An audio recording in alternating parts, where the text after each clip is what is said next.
fam, how you doing? How's everybody tonight?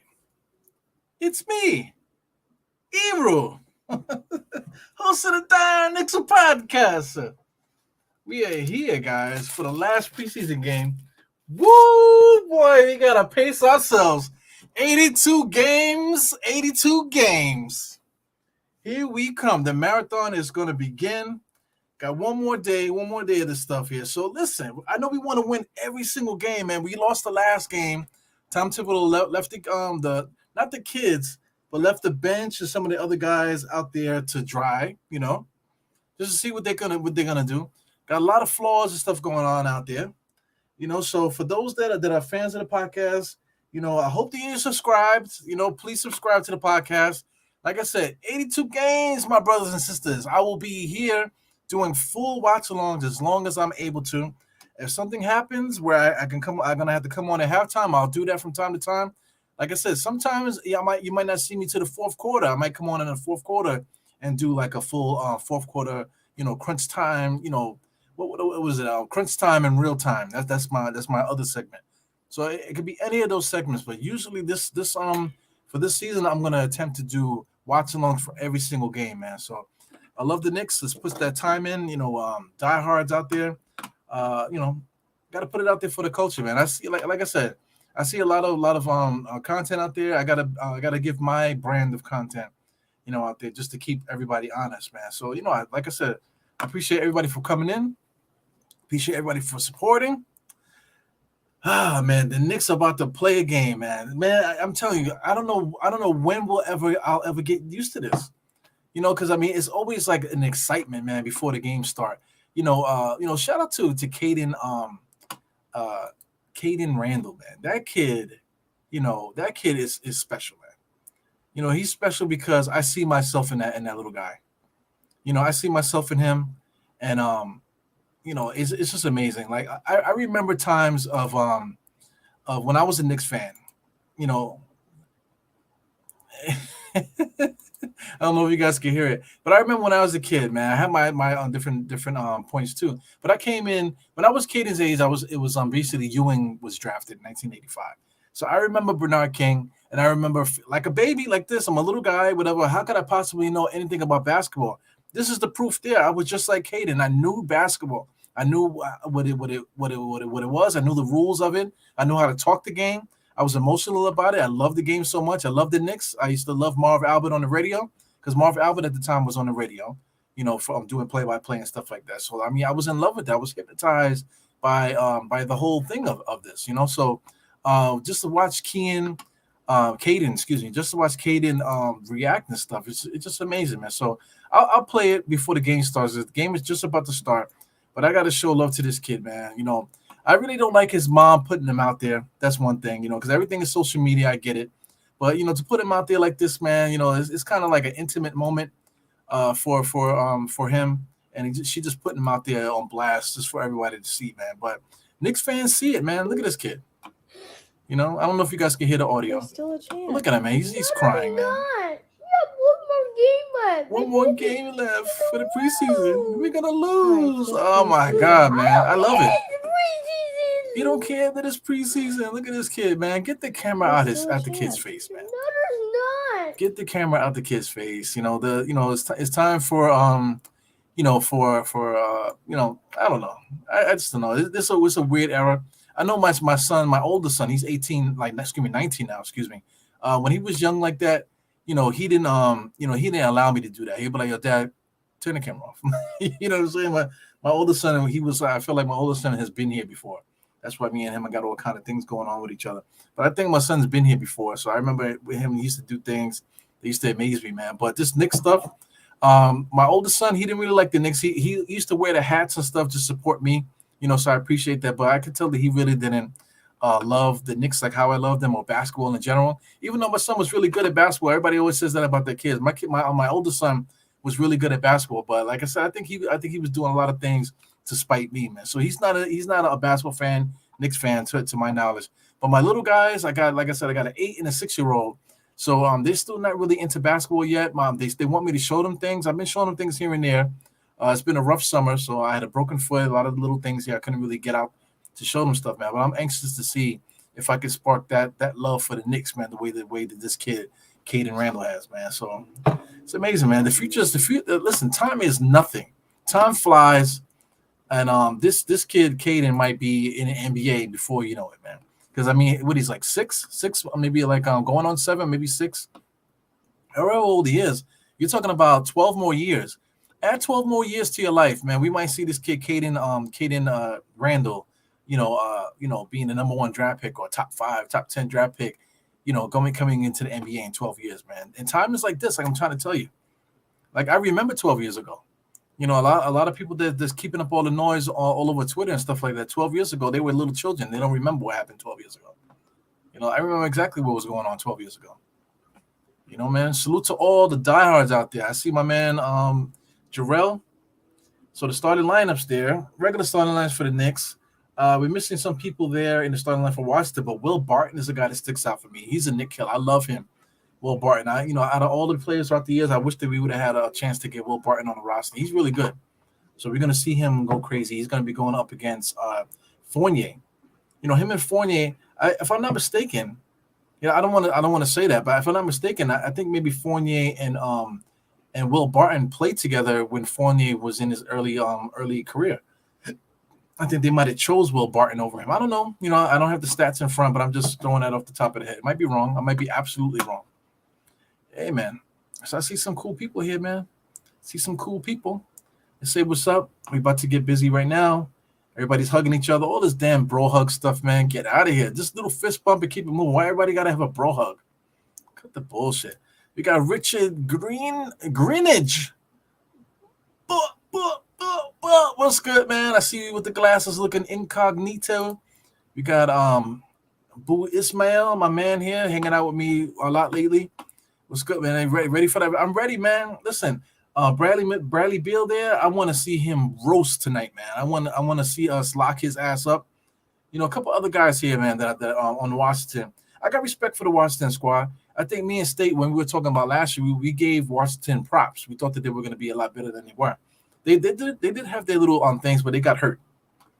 So I've always look up to Washington.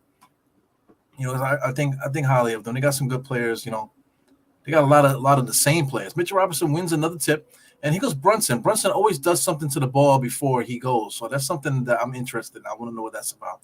So we started off with a pick. Bradley Beal knocks it out of his hands. So that's scouting there. So the Knicks keep doing the same thing. Brunson has a tendency to do a certain thing. He'll go from he has a weird dribble, and he always gets into the corner the way that he releases the ball there. So Bradley Beal was able to knock it out of his hand. Here goes Brunson, able to get in the paint like it ain't nothing. RJ gives it up to Randall. Randall's dribbling too much here already. Goes around a pick. Easily swiped out his hands by Kuzma. So Kuzma and the Washington Wizards seems to be doing the same thing. They've been watching tape. Get your hand in there to swipe.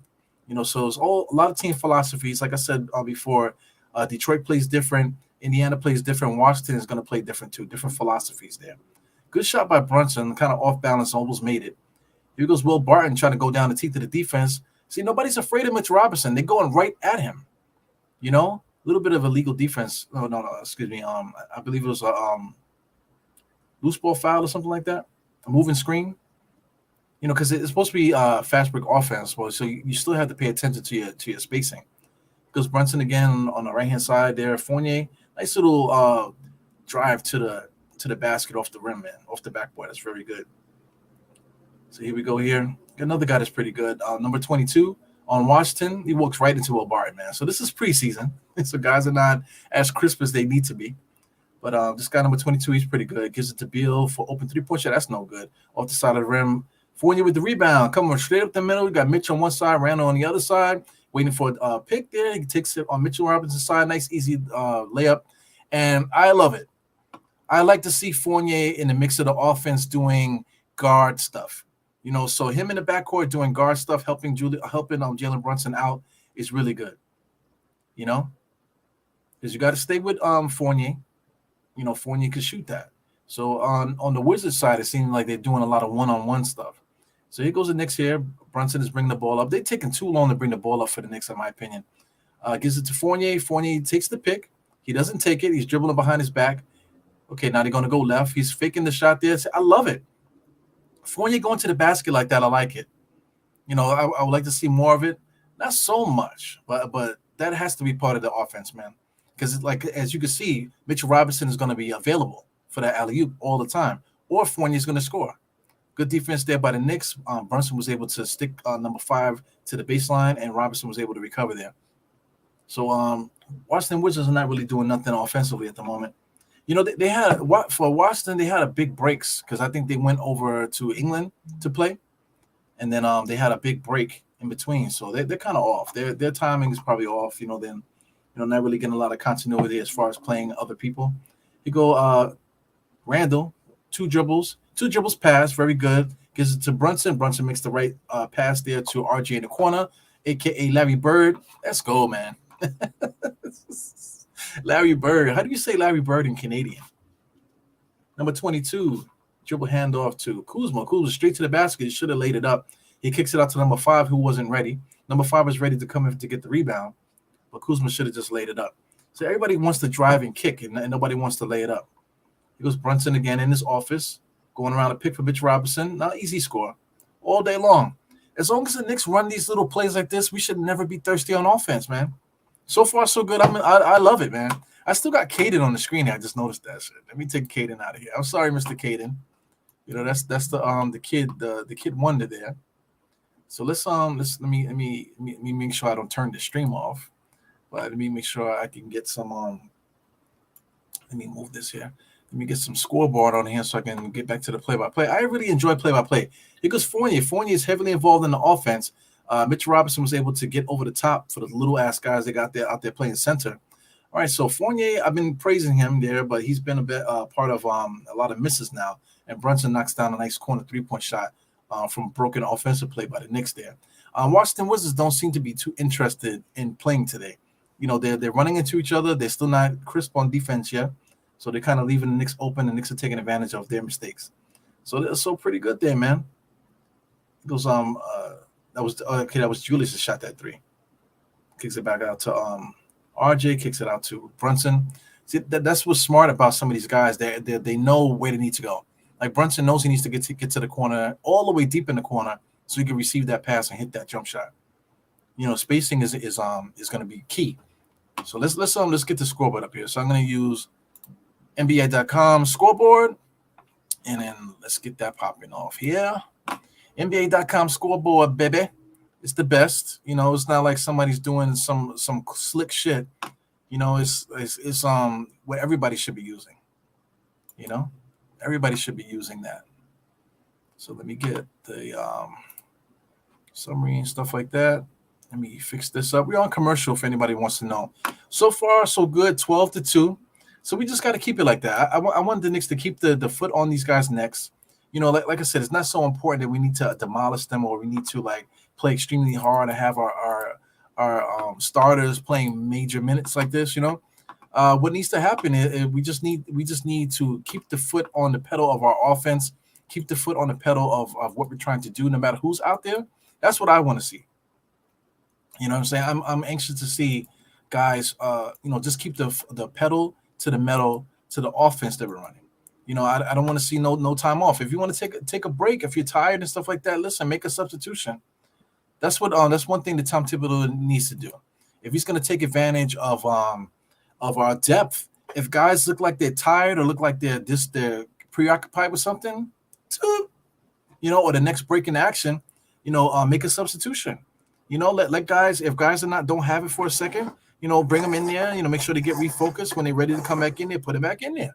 And we just really, really, really rely on the skill set of the guys that we have out there. Just believe in what they can do, and as long as we do that, I think we'll be fine all year.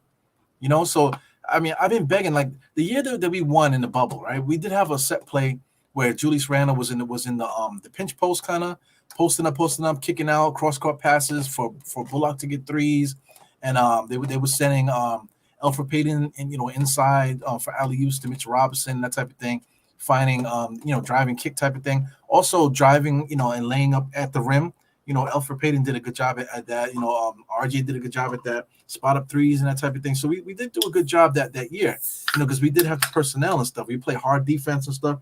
But one thing about that, the reason why we were able to win, we were very consistent with that. So with this group that we have now, I'm really anxious to see us do the same things that I see us doing well, just do it consistently. Because like I'm saying, these little offensive moves that you're seeing here in the first quarter so far, that's going to be bread and butter stuff for us, man.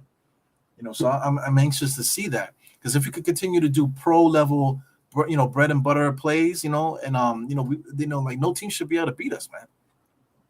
At least you put us in position to say that. You put us in position where you could be like, well, no team can beat us. Then you can have confidence and stuff like that. So if you lose, you can know why you lost, and then when you win, you know why you won. It's not just, we need to play this guy more. These guys need to play harder. Tom Thibodeau needs to yell louder. That's all stupid bullshit, stupid cliche stuff. That you talk about when you're looking at little kids play. Professional basketball, man, is a whole different ball game, man. Yeah, man. So I see a nice little young lady there. There's another lady ref there. Excuse my misogynism, but I just would like to see what she looks like. We got Randall there, corner, kicks it back out to Brunson. Good spacing. Fournier comes back over. Nice little pick. Gives it back to Randall. Randall pulls up for the top of the key. No good. Mitchell Robinson in position for the rebound. Wasn't able to get it. The Washington Wizards are using a lot of short guys, man. So we should have the advantage on the inside.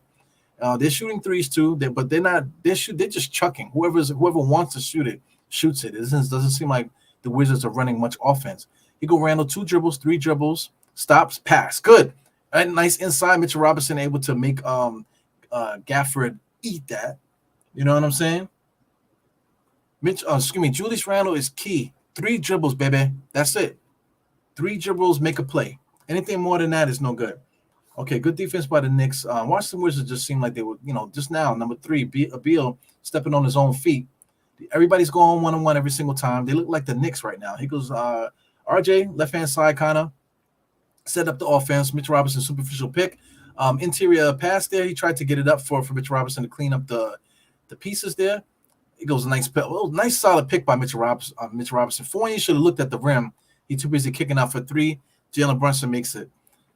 But I would like guys to take the jump shot. I understand low percentage shots and 2-point shots is one thing, but listen, you got to make the basket, baby. If the shot is there to make the shot rather than kick it out for the the low percentage 3-point shot, man. The high percentage in between shot, in my opinion, just common sense. Take the easier shot. It goes Randall, kicks it out to the right hand side for RJ. I would have probably liked them to set up the offense there, but here goes Washington trying to take advantage of the defense there, but they just go on one-on-one. They're not running any offense. They just, whoever gets it, go one-on-one. That's old school Knicks basketball. That's last year's Knicks basketball. Talking about Washington here.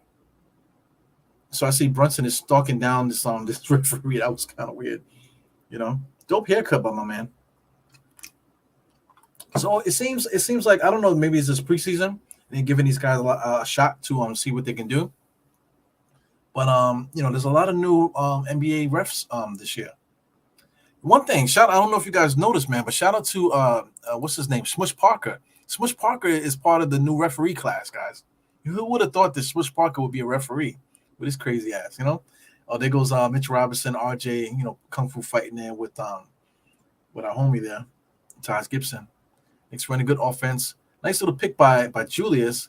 RJ, nice under control, man. He's punishing guys. I've been saying that this whole preseason. It's not about taking contact and then getting finishing through contact. It's about creating contact, making guys get up off you.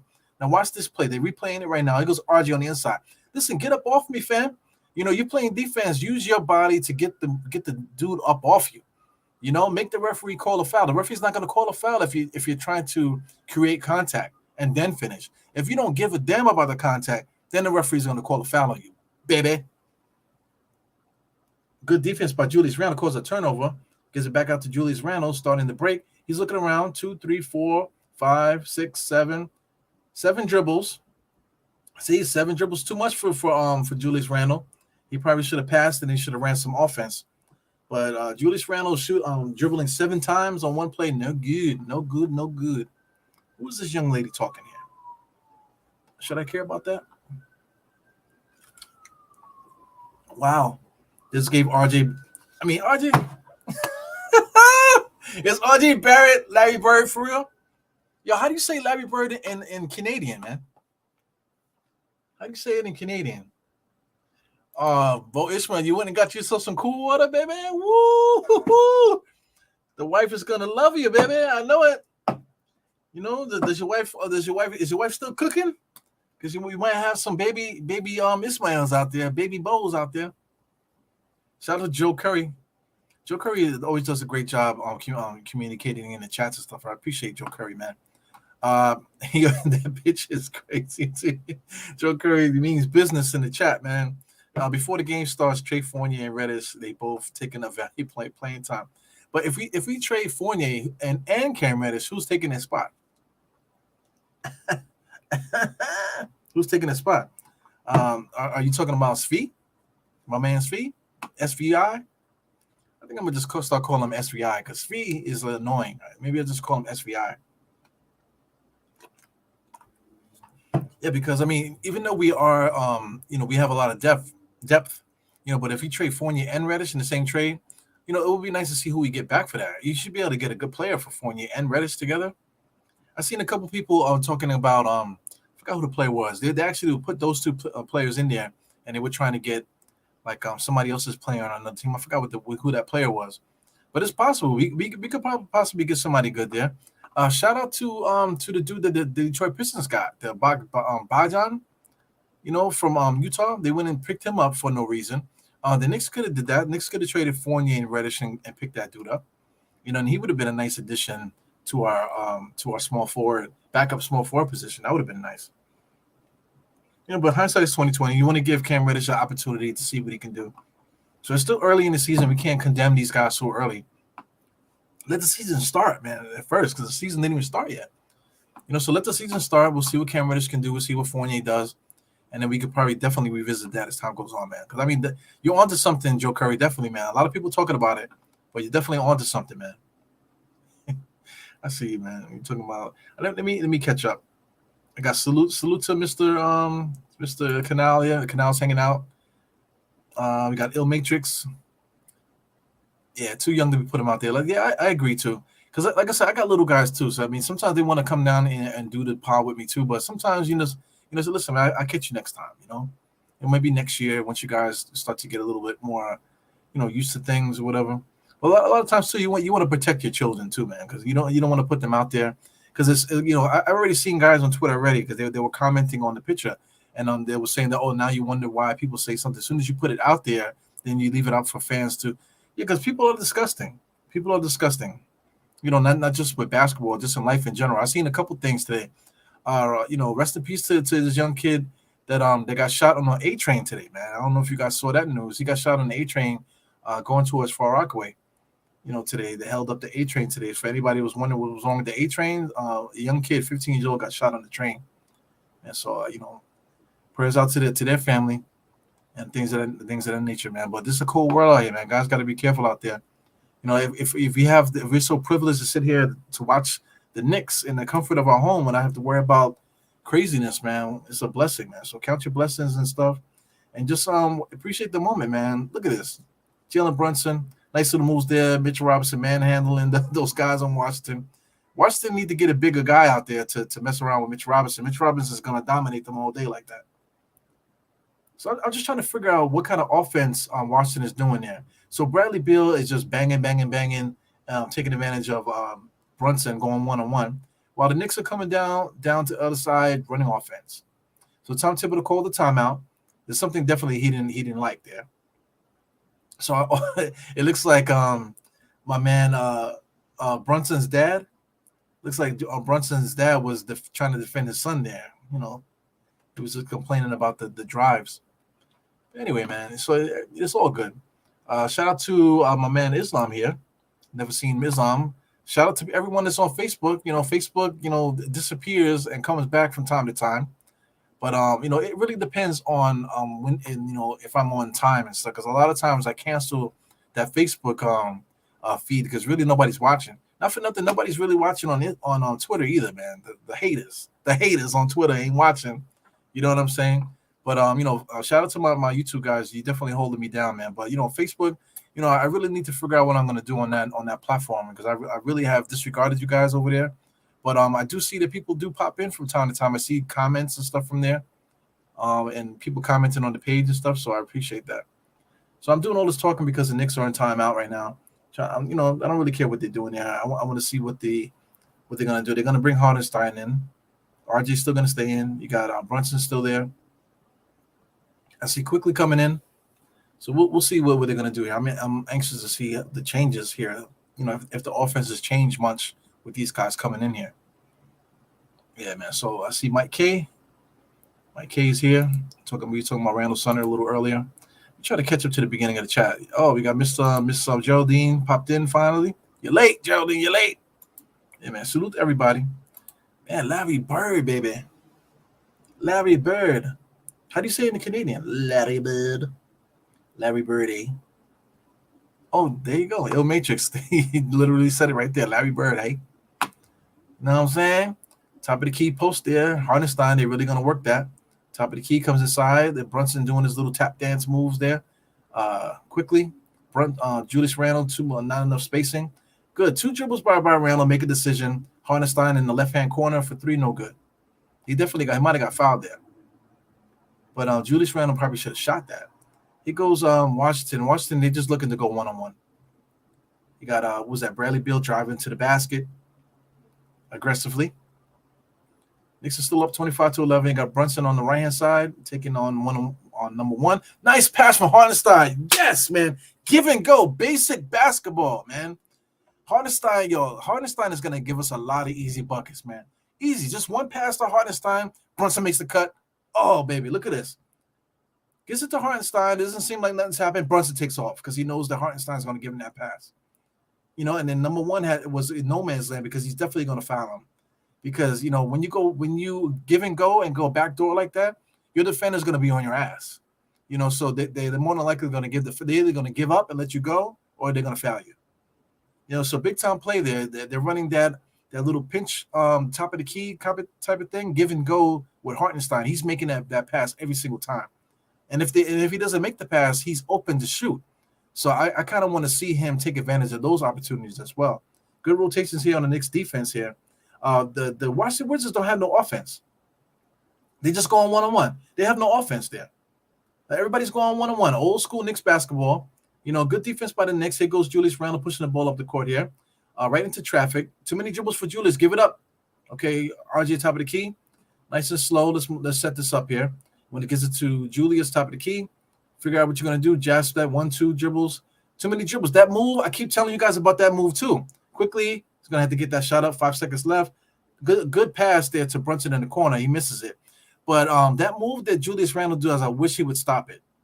That move does not work. You dribble, and then do the one dribble in between the leg. It always gets stuck. It gets stuck every single time. I wish he would stop doing that shit. It gets stuck every single time. As a defender, somebody like that, I'm looking for that. If I see you doing that, I'm going to take that ball from you every single time. At least the young me, the young Eru would take the ball from you every time if you do that stupid ass move. All right, so we're calling a defensive foul on the floor. That's a bullshit call, but I'll take it. Yeah, Tyrese Gibson, I agree. That wasn't a foul, I don't think. So here we go. They're taking out Brunson, and is it going to be Julius is coming out? I see RJ on the baseline. I think he's going to bring the ball in. But I want to see who they're taking out. They're going to take Julius or they're going to take Hartenstein out. Derrick Rose is in the game. Okay, they took Julius out. All right, so we got the whole bench except RJ's out there. Can't get the ball in bounds. IQ, top of the key, takes the pick from Hartenstein. Dribbles. Back to Obi. Okay, so this is good offense. I like that. It's read, pass, and then it ended up with Rose getting a full lane to the basket just now. So I like the Knicks offense, man. Definitely like the Knicks offense. Here we go. Rose here. Pass it to Obi. Obi just launches it. 3 seconds left on the shot clock. No good. Good defense there. Number 1. I'm not sure who number 1 is there. There he goes. It goes one-on-one. My man, Captain Japanese. I forgot my man's name. But he just drives in there. Just hard drive. late call on late foul there. Kuchimura capped the Japanese. Lord have mercy. They got to say network television, man. They would have censored my ass a long time ago. No, but he's a good player. A very good, strong player. If he was on the Knicks, I would appreciate him. He's good. Very respectable kid. Hard worker. All right, here goes Cam Reddish. Cam Reddish comes in. Who is he coming in for? Probably RJ. So it's weird that Tom Thibodeau does that. He'll take some guys out and then he'll wait a few seconds. The next dead ball, he'll bring the next two guys in. So I get it. Get certain guys warmed up. That's a tactic by coaches, man, to take advantage of certain players. So he goes quickly, top of the key. Hartenstein gives it back out to quickly. Goes Hartenstein. Waiting to get offense there. Hartenstein always makes a good pass. Obi to the left, for three, no good. Hartenstein was able to get the rebound. Falls down, gets it to Obi. Nice little move there. Obi Toppin at that time, he should have just went straight up rather than do the hop step and scoop shot. He should have just went straight up. Look at how small Obi Toppin is to his peers, man. Look at my man Uchimura, man. Just bodied my man all the way inside there. I love that guy. Uchimura is a very good basketball player. So a nice timeout there by Tom Thibodeau. He definitely needed it. What's up with the girdle stuff, man? I really want to see what that's about because I'm old, man. So if that girdle thing is working, I want to know what it's doing. Yeah, man. So wow, big time play there by Uchimura driving on Cam, just bodied his ass like he wasn't even there. Like I said, Obi Toppin is too small, man. He's too small. He looks like a small four. He looks like a shooting guard, not for nothing. He looks like a shooting guard out there. He looks about the same size as Fournier, not for nothing. So that's alarming. So we're lacking at the power forward. Power in the power forward, we're lacking. We want to talk about strength. We definitely have athleticism. We have strength at the center position, definitely. But physicality at the power forward position, we are lacking. So, I mean, it's going to give us an advantage, absolutely, because Obi Toppin can get out on the break and that type of thing, dunking on cats and that type of thing. But if you need him to finish in traffic or anything like that, he's not going to do that. He's not going to be able to do that. Rebounding in traffic, unless he can jump up over the guy and grab it over them, he's not going to be able to muscle anything. So if anybody thinks that he's going to do that, you're delusional. Yeah, man. What else we got here? We got Adam. Like I said, my man Adam, I've seen the picture before. I've seen you in here before. I got to get your name properly, man. So we're still talking about Manhattan bars from the 2000s if you want to. If you want to.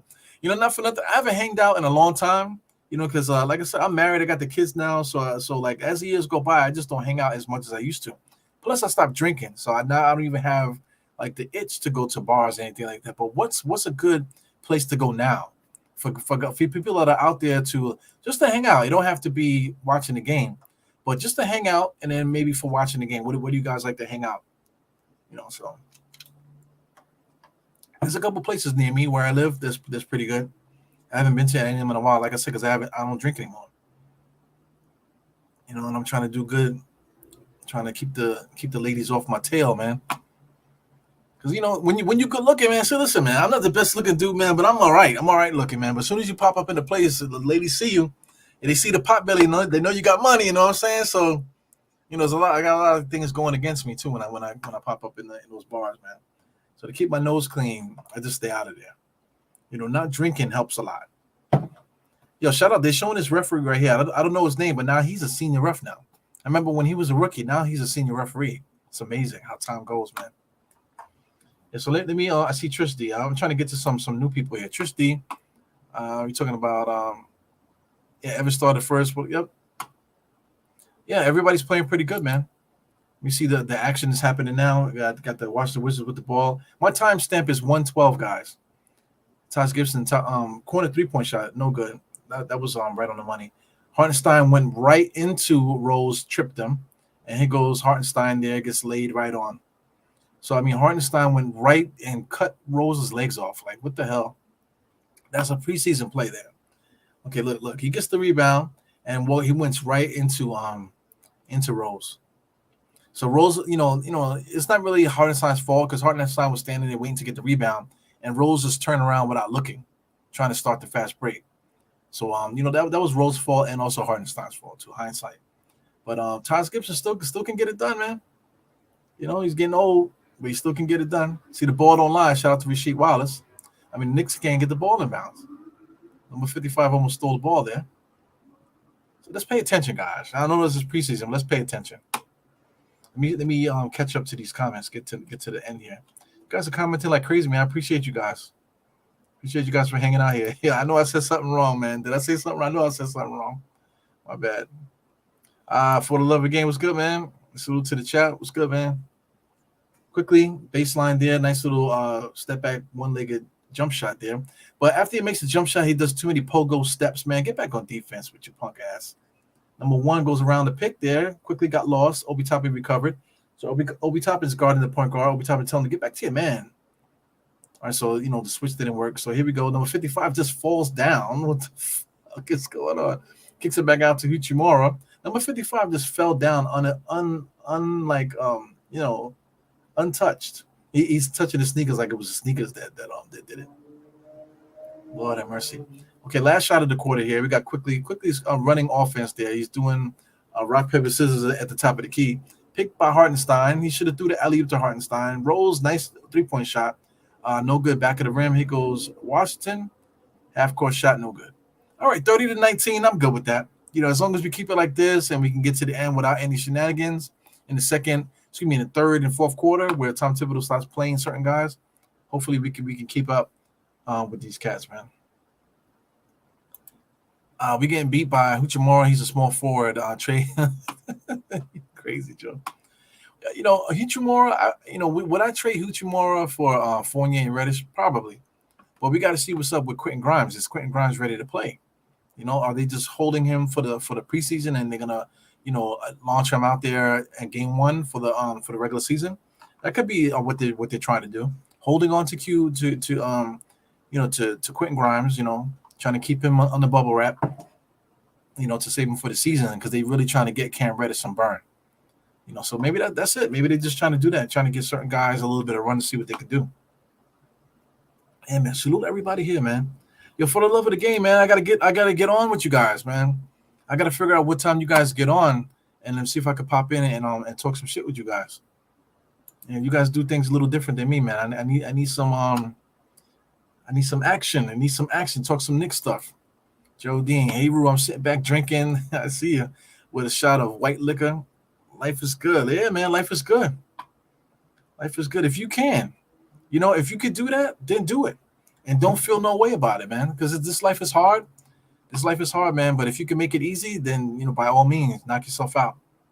We got Louis Denny. What's good, man? That's funny that you say NBA champion don't have any strong body players. They're all lightweight players. Yeah. Yeah, they're all light in the ass. A lot of people that, we kept for our 80s and 90s and, early 2000 players saying they were tougher. Not for nothing they were. You look at a lot of these guys, they're athletic. Yes, they're athletic, but they have the freedom to be athletic because there's no hand checking. Besides hand checking, the illegal defense rules, especially when let me give you guys some homework.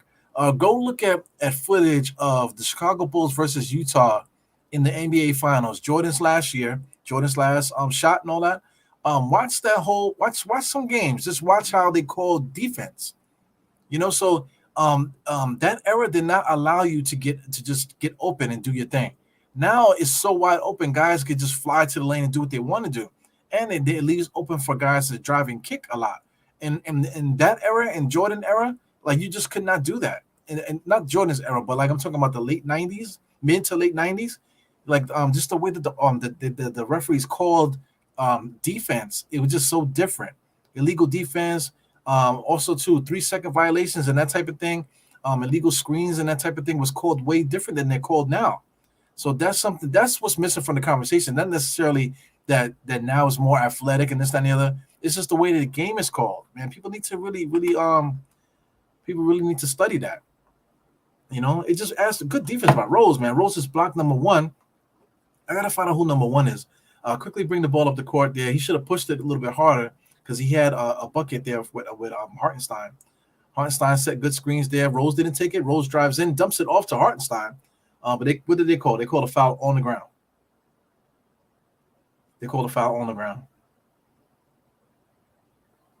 Okay, so the guys are talking to each other, trying to figure stuff out. He's arguing with the ref a little bit. It's a little chippy things going on out there. It's all good. Yeah, man. So yeah, man. Like, you guys get what I'm saying. I think I'm getting a delivery. Yeah, pizza's coming. Do you want it? Yeah, just put it over there. I'll go get it. So I just got a delivery from my beautiful wife. It's pizza time. Oh! So while Derrick Rose is on the free throw line, let's talk about the new jerseys. They're made by Jordan brand. You know, um, I know that's unsettling for a lot of people. Is this a Jordan brand jersey? No, that's a Nike jersey. So I could take a Nike jersey, I could take a Reebok jersey, Adidas, and that type of thing. But Jordan Brand is a little suspect, man. So even though I kind of want to get the new statement jersey, man, I think I might not get it just for that simple fact that it has the Jordan symbol on it. Because it just doesn't seem right to me. You know, same thing like the Jordan color what was it, Jordan threes that came out a couple years ago. I didn't get them. I almost got them. But my man I am Jarrell talked me out of it. I almost copped them things because it ain't nothing. If you really want something, you just buy it. So I was gonna get it, but luckily I didn't get it, man. Because I do get it, man. It just isn't right. It's not really right, man. It's like bad karma almost. Quickly, it was kind of like I don't know if you want to call that a shuttle screen or something like that because he didn't really stop to screen. He screened for quickly and then went to the corner. Bad transition defense by the Knicks there. He goes Rose. So things are not really going well for the Knicks with Rose running the point guard right now. Things seem a little off. Got Rose is doing a lot of talking. Seems frustrated. Hartenstein 3-point shot. Obi Toppin ducked from the rebound just now. Quickly again, almost launched the three. Gives it to Rose inside for Obi Toppin. Obi Toppin, like I said, he's not strong. He should have dunked that, but he chose not to. Up underneath, and he's waiting for the referee to save him. He's waiting for the referee to save. He's still talking to the referee. Hey, man, you guys can't save me. But it would have been cool if you went between your legs and dunked it, right? And then you would have been talking about put me on Sports Center. But watch him. A good block there. So this was the transition defense to offense thing from Washington. But I would like them to show that Obi Toppin drive. Because Obi Toppin, as soon as he saw a little bit of contact, he chose to jump up and automatically go into the up and under, waiting for the referees to save him. Look, he's still complaining. He's still complaining to the referees about, yo, you didn't call foul before? Come on, man. Shit. I can't take it, man. I'm missing a lot of these comments, man. I see you guys talking. I appreciate you. Got Nick Yak. I haven't seen you all day. So Fournier played good. Bench has been off of, yeah, man. Yeah, Fournier played pretty good. A couple shots they took should have, like routine shots should have went in. I feel like Derrick Rose is working extremely hard right now. Way too hard. Hartenstein's complaining to the refs too, man. So because when Obi Toppin complains, then it becomes infectious. So now the defense is broke down. Tom Thibodeau probably needs to call a timeout. Right now, I will call a timeout. Get to the corner there, call a nice little timeout. But Tom Thibodeau's gonna let them run. IQ never takes the pick. He should have took Hartenstein's pick. He goes Obi Toppin should have gave it to Rose. He didn't. He gives it to IQ because he's looking for his guy, which is annoying now. IQ never takes the pick. The pick was he should have took the pick and shot it, but he went around the opposite side of the pick. Why does he never take the pick? I don't get it. There goes Obi Toppin's man there. That IQ got to take over, but luckily Obi was able to get the ball back. Okay, give and go there to Rose in the corner with the defense got him locked in there. Rose was able to get to the basket. Very good. Yeah, man. So there's a couple things here with this bench squad that I don't like what's going on here. A couple things I don't really like. IQ does not take the pick. He never takes the pick. The pick comes and he always goes the opposite way. That shit is driving me crazy. See, I'm not getting on camera tonight. I'm getting saucy. Oh, shit. Getting saucy. What kind of sauce you using tonight? Tomato sauce? Okay, here it goes again. Like I feel like I need to show this one. I feel like I need to show this. Because IQ, listen, to me when I'm watching, I see IQ and Obi Toppin are playing by themselves right now. they're calling off each other, calling off the other players, and they're trying to play off each other, IQ and Obi, because Obi wants the alley oop. Just now, quickly, just forced the alley oop to Obi Toppin just now. And that's bad. That's bad. Cross court pass from Rose to Obi. Hartenstein fighting for the rebound. Obi Toppin was able to get it, loses the ball. That should have been Washington's ball, it looked like. Man, that pizza smelled good. Man, that pizza smelled good, Pizza smelled good, And Walter Torres, what's good, man? We have also started line a bunch. Yeah, I think that's our bread and butter. We really got to figure out what's going on here with the bench there. Quickly is not good, man. Man, Cam Reddish, I forgot he was even out there. They're absolutely ignoring him. And that's offensive interference there. So that should wipe away the basket. But the thing with Washington, every time they get a defensive play, they're just bullying it straight to the basket. Obi Toppin was able to get in there to block the shot. But really, Obi Toppin shouldn't even let him got to the basket, to tell you the truth. But Obi Toppin has no strength, man. Huchimura is just just throwing his ass around. Look how small Obi Toppin is, man. Rose just takes a super pick there, was able to get the shot up, no good. Hartenstein looks a little tired. He's working extra hard down there. Rose is on the inside. Yeah, Washington is just taking us straight to the basket right now. Every time the Knicks can't score, Washington is just running straight down our throats. So the Knicks are calling a timeout, as they should. I feel like they should have called a timeout a little earlier. You saw when I said call a 20. I feel like the Knicks should have called a 20 a little earlier there. But Tom Thibodeau allows Washington to get a couple more points up on the board there. The second unit has an issue running this offense. Obi Toppin, to me, watch the second quarter. This is the first quarter still, right? Watch this sequence here when you get a chance and the replays and stuff like that, and just watch how Obi Toppin and Q and IQ are calling off other people and trying to get the ball to work off with each other. I really don't like it. So then, give me a second, guys. I gotta go get my pizza. I'm starving. I didn't get a chance to eat yet. That's the problem with doing the full watch alongs. You can't really get your shit together before then. That's why I was doing halftime to crunch times before. But like I said, I'm gonna try to do that more times this year, man. But let me go get my pizza. Let me take off the headphones. I know you guys can still hear me, but let me see if I can get this pizza.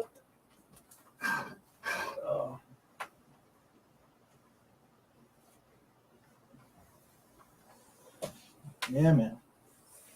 Yeah, my wife is the shit. Thank God for wives. I wouldn't even remember my name if I wasn't married, man. So anyway, pizza. It's a good pizzeria, man, in the neighborhood. Very good pizza.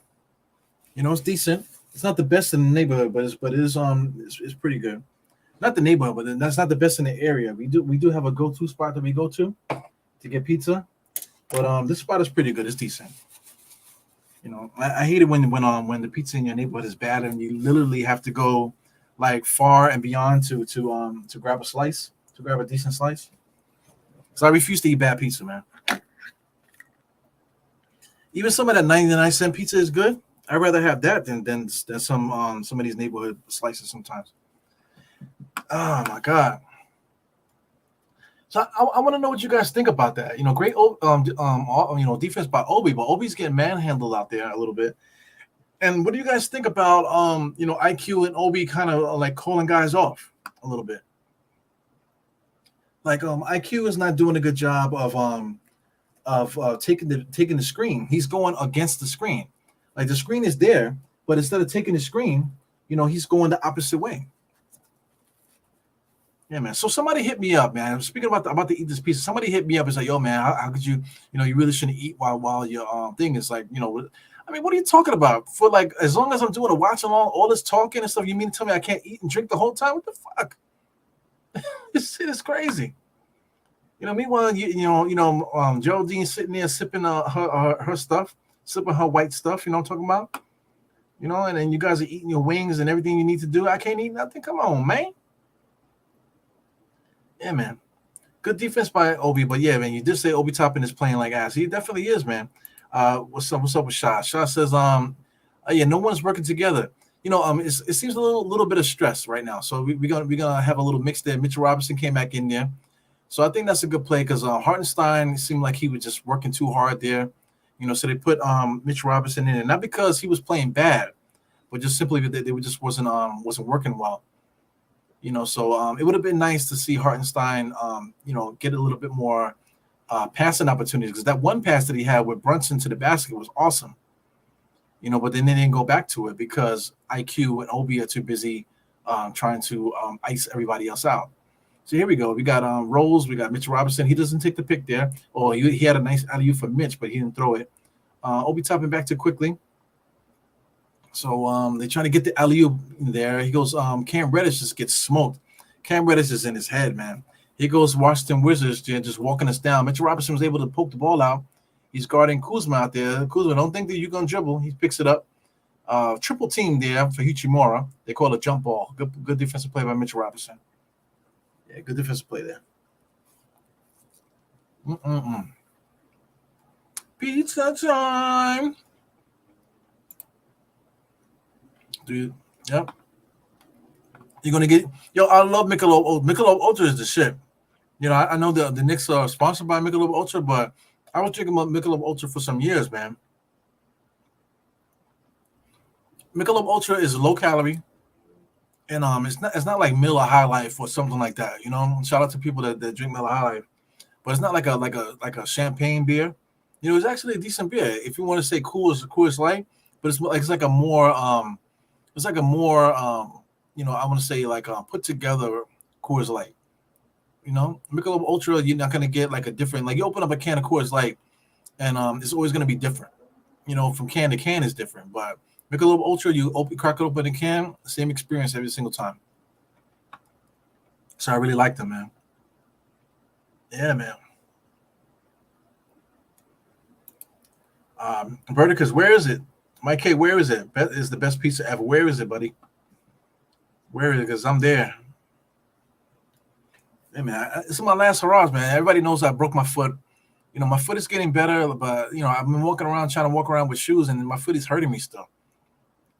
So, hopefully I didn't tweak it or anything like that, and everything is good, and I can get back to my normal thing here, go back to work and stuff like that.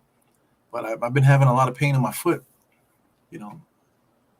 not dull, not sharp sometimes, but it's definitely, I guess I gotta get used to it. But listen, if I'm still in pain like this, then I'll like I said, I play by ear. I still got a little while before I go back to my normal duties and stuff. But my foot is definitely not feeling good. It will be fine with trading Obi and IQ. It is early on. It's still what do you call preseason, guys. It's still preseason. So, we could talk about it. Definitely. Absolutely. We could talk about it all day long. You know what I'm saying? But as far as like final, we need to do that right now. We got to take it easy a little bit. Yeah, the bench is playing like basura. So that's Boston and Cambridge. Okay. So you're talking about with Boston Road in Cambridge? Let me look this up. Because I think I know the spot that you're talking about. So we got Jalen Brunson's back in the game. So we basically Quentin Grimes. I just noticed that Quentin Grimes is in the game. Let's go. Okay, Julius Randle swings over to Brunson. Brunson, nice hard finish there off the back of the rim. He was looking for the backboard. He hit the back of the rim. So they're trying to go down the Knicks' throat there. Good defensive play by Mitchell Robinson. No foul call there. He goes Randle on the inside. Nice. Oh, baby, I love it. But he didn't finish. Oh, man, he had that. But he wasn't able to finish. Washington's doing a good job coming right down the Knicks' throat there. Oh, man, look at Beal there. Out hustling Julius Randle twice. So I think Julius Randle got taken by surprise there. But look at the bullshit. Come out and shoot the three-point. After all that hard work getting the rebounds, you're going to bail the Knicks out by just coming out there shooting threes. Brunson scooting around the paint there. There's no movement. Gives the ball to RJ. RJ on the right-hand side there. Being guarded by number 22. Bouncy, 2-3, spin. Very good. Oh, they knocked the ball out and they didn't call no foul. Wow. All right. Let's play some basketball. All right, so what's going on here? The Wizards call a timeout or? Okay, I don't know what's going on here. I just want to look up this pizzeria here. Let me see.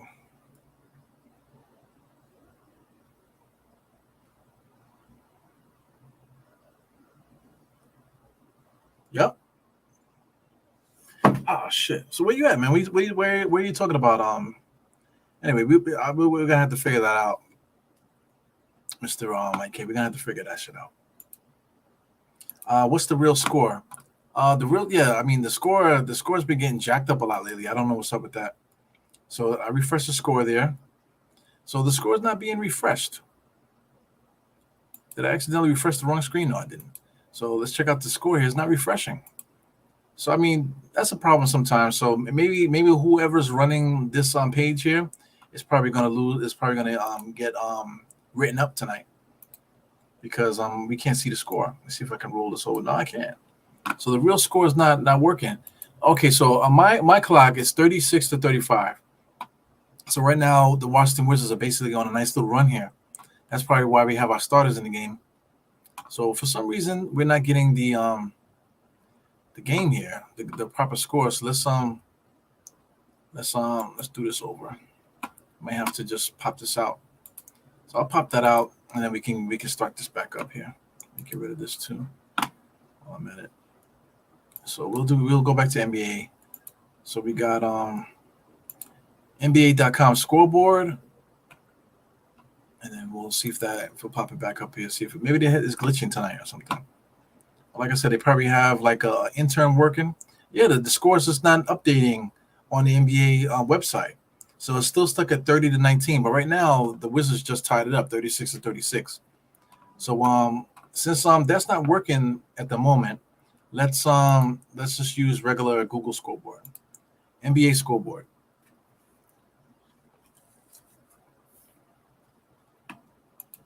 Let's just use the regular scoreboard just to get it up there for you guys. Quentin Grimes, first shot of the year. Top of the key, 3-point shot, no good. RJ to the left. Here goes Quentin Grimes again. Kick it back over to RJ. I mean, Randall should have made that. He missed a couple of chippies, man. Making it hard for themselves out here on these streets.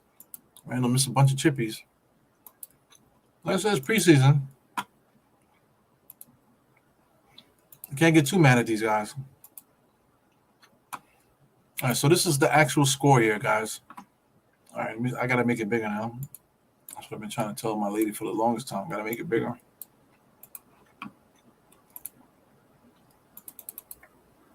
Let me see. Get it up to 200%. Yeah, let's leave it at 200%. You guys should be able to see that. So that should be nice and good. That should be bright and tight for you guys. 36-36. Quentin Grimes is there. Looking good. Put some sweat on that jersey, baby. Julius Randle able to get a shot at the free throw line, 38-36. So we got Beal bring the ball up. He's aggressive, being guarded by RJ. Switch. Julius Randle on Beal now. Now RJ. So Knicks is just switching out there in the perimeter because they got the size. Switching like crazy. Mitchell Robinson just picked up Beal. Man, Grimes came over to pick it up. Mitchell Robinson was able to recover there on the shot on Kuzma. Here goes Julius Randle bringing the ball up the court. So I would like to see him give it up. Okay, too much dribbling here. Too much dribbling. I want to see him give it up. There he goes to Brunson. Comes straight to the basket. Pull up. As a point guard should. He missed it, but he did get fouled. I like that. I'm a fan of taking that one dribble and just pulling up. You know, Clyde Frazier says it all the time. That's old school basketball. I'm a big fan of it because it's an easy shot. You know, if you're gonna let me take steps, man, towards you, I'm pulling up. You know, it's such an easy shot. Yeah, man. Shout out to the Kia. Anybody drive a Kia out there? Well,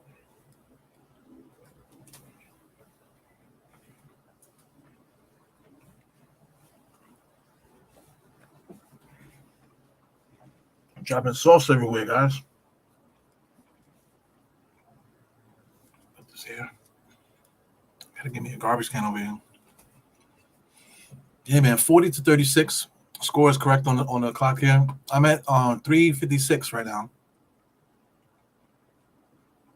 So the Wizards are not running offense, man. They're just really taking advantage of our mistakes and going one-on-one. Because Beal just went at 4 defenders. Here goes Quentin Grimes looking for somebody. Julius Randle should have pulled up. He gets the ball back, pulls up nicely. Mitchell Robinson all the way inside because there's nobody big enough to stop him. Good defensive play there. What did they call? Good defensive play there by Mitchell Robinson, man. Put back dunk on one side and then covers the space there to get the block there. Look at this dunk. Just runs the full length of the court. Communicating is what I love. Communicating, but still was able to get there to recover. The beautiful thing about that is not the athleticism, it's the communicating, man. Brunson over to Quentin Grimes. Quentin Grimes, nice little dish. He probably should have shot that. But Mitchell Robinson is able to dominate these little guys out there, these little centers. Yeah, so don't get so hyped up about it because look at the size advantage that Mitchell Robinson has against these little guys. They put little guys on him. Taj Gibson, is little for Mitchell Robinson. And who else is helping Taj Gibson out there? Yeah, so Quentin Grimes, he probably should have laid that up instead of trying to get Mitchell Robinson a shot. But he's a team player. He goes Bradley Beal. The confidence just throws it up there, misses it. Quentin Grimes, nice rebound, gives it to the point guard. Runs it up there. Oh, man, he smacked it out of his hands. They need to communicate better out there. Washington Wizards do a good job of taking advantage of turnovers and stuff. I wonder what the Knicks turnovers shit is today. We'll get into that at the halftime. Halftime is coming. We got 2 minutes and 36 seconds. We got another timeout here. So there's a lot of communication done on both sides. I feel like Washington is calling key timeouts, and I feel like Tom Thibodeau is doing a good job. Taking advantage of his timeouts, getting guys organized and stuff. So I appreciate that. I see some new people here. What's going on? Jonathan Smith. I see Jonathan Smith. Hearing a lot about Grimes. He has to earn it. He does, man. But I mean, now at this point, he's got to get his feet wet. So him earning it right now is not really valid because he hasn't played. So it's nothing he's going to do today is going to earn anything. But, it's really good to get his feet wet. That's most important. Get his feet wet. Don't get hurt. And I'll get prepared for the season,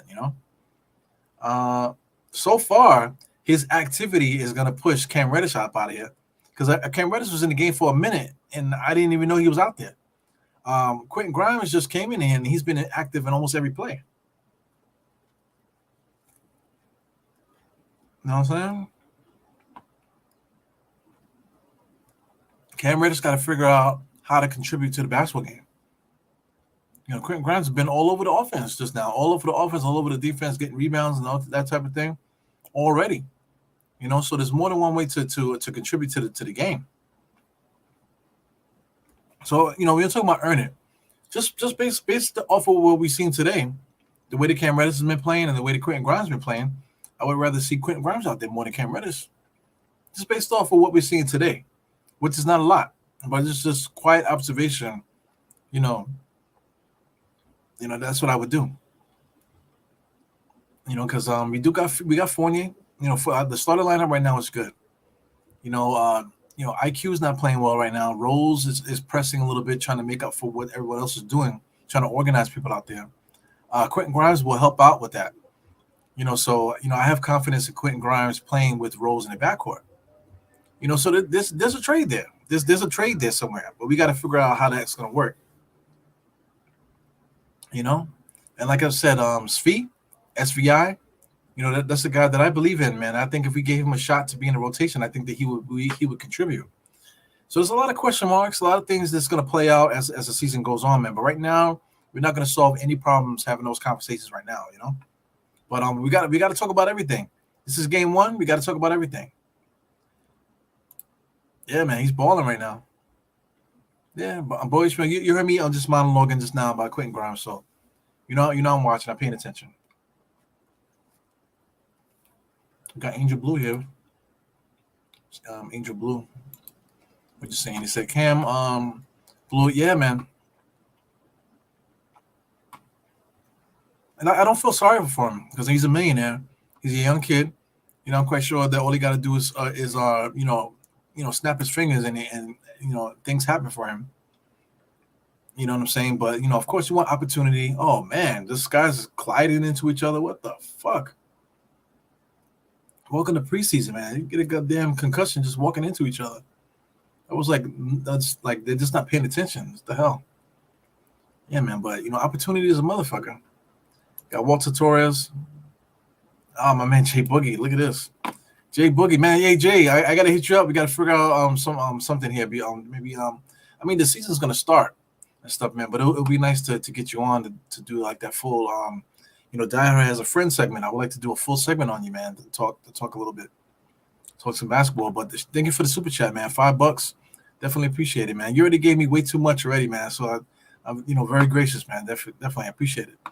Shout out to the chat. Great game being called here. I need your email. Yeah, I sent the email to you, man. I sent it to you on Twitter. I also sent it to you in the comments. So the email right now, I got it here for you. If you're watching, Jay Boogie watching still, thank you for the super chat, my brother. Here's the email, man. I've been trying to get it to you for ever since you was asking for it. I've been trying to get it to you. So this is the email that I'm using, diehardknicksblog@gmail.com. That's the email for the moment. I'm trying to upgrade this thing here, clean things up and make things a little bit more easier to find. So right now this is the current email. So if you want to email me, please use that. And then as the season goes on, I think I'm gonna change that email. So anyway, shout out to Jay Boogie, man. Jay Boogie's one of the best, man. Like I said, for those that pop in and enjoy hanging out and stuff. A lot of people don't like to come in the comments, but they do support and stuff. So you appreciate it. I know you guys see. Maybe you enjoy what I'm doing. So I appreciate the support always, man. But even though Jay Boogie, what I'm trying to say, even though like Jay Boogie, I haven't really interacted with him enough, but I'm aware of him and I think he's awesome.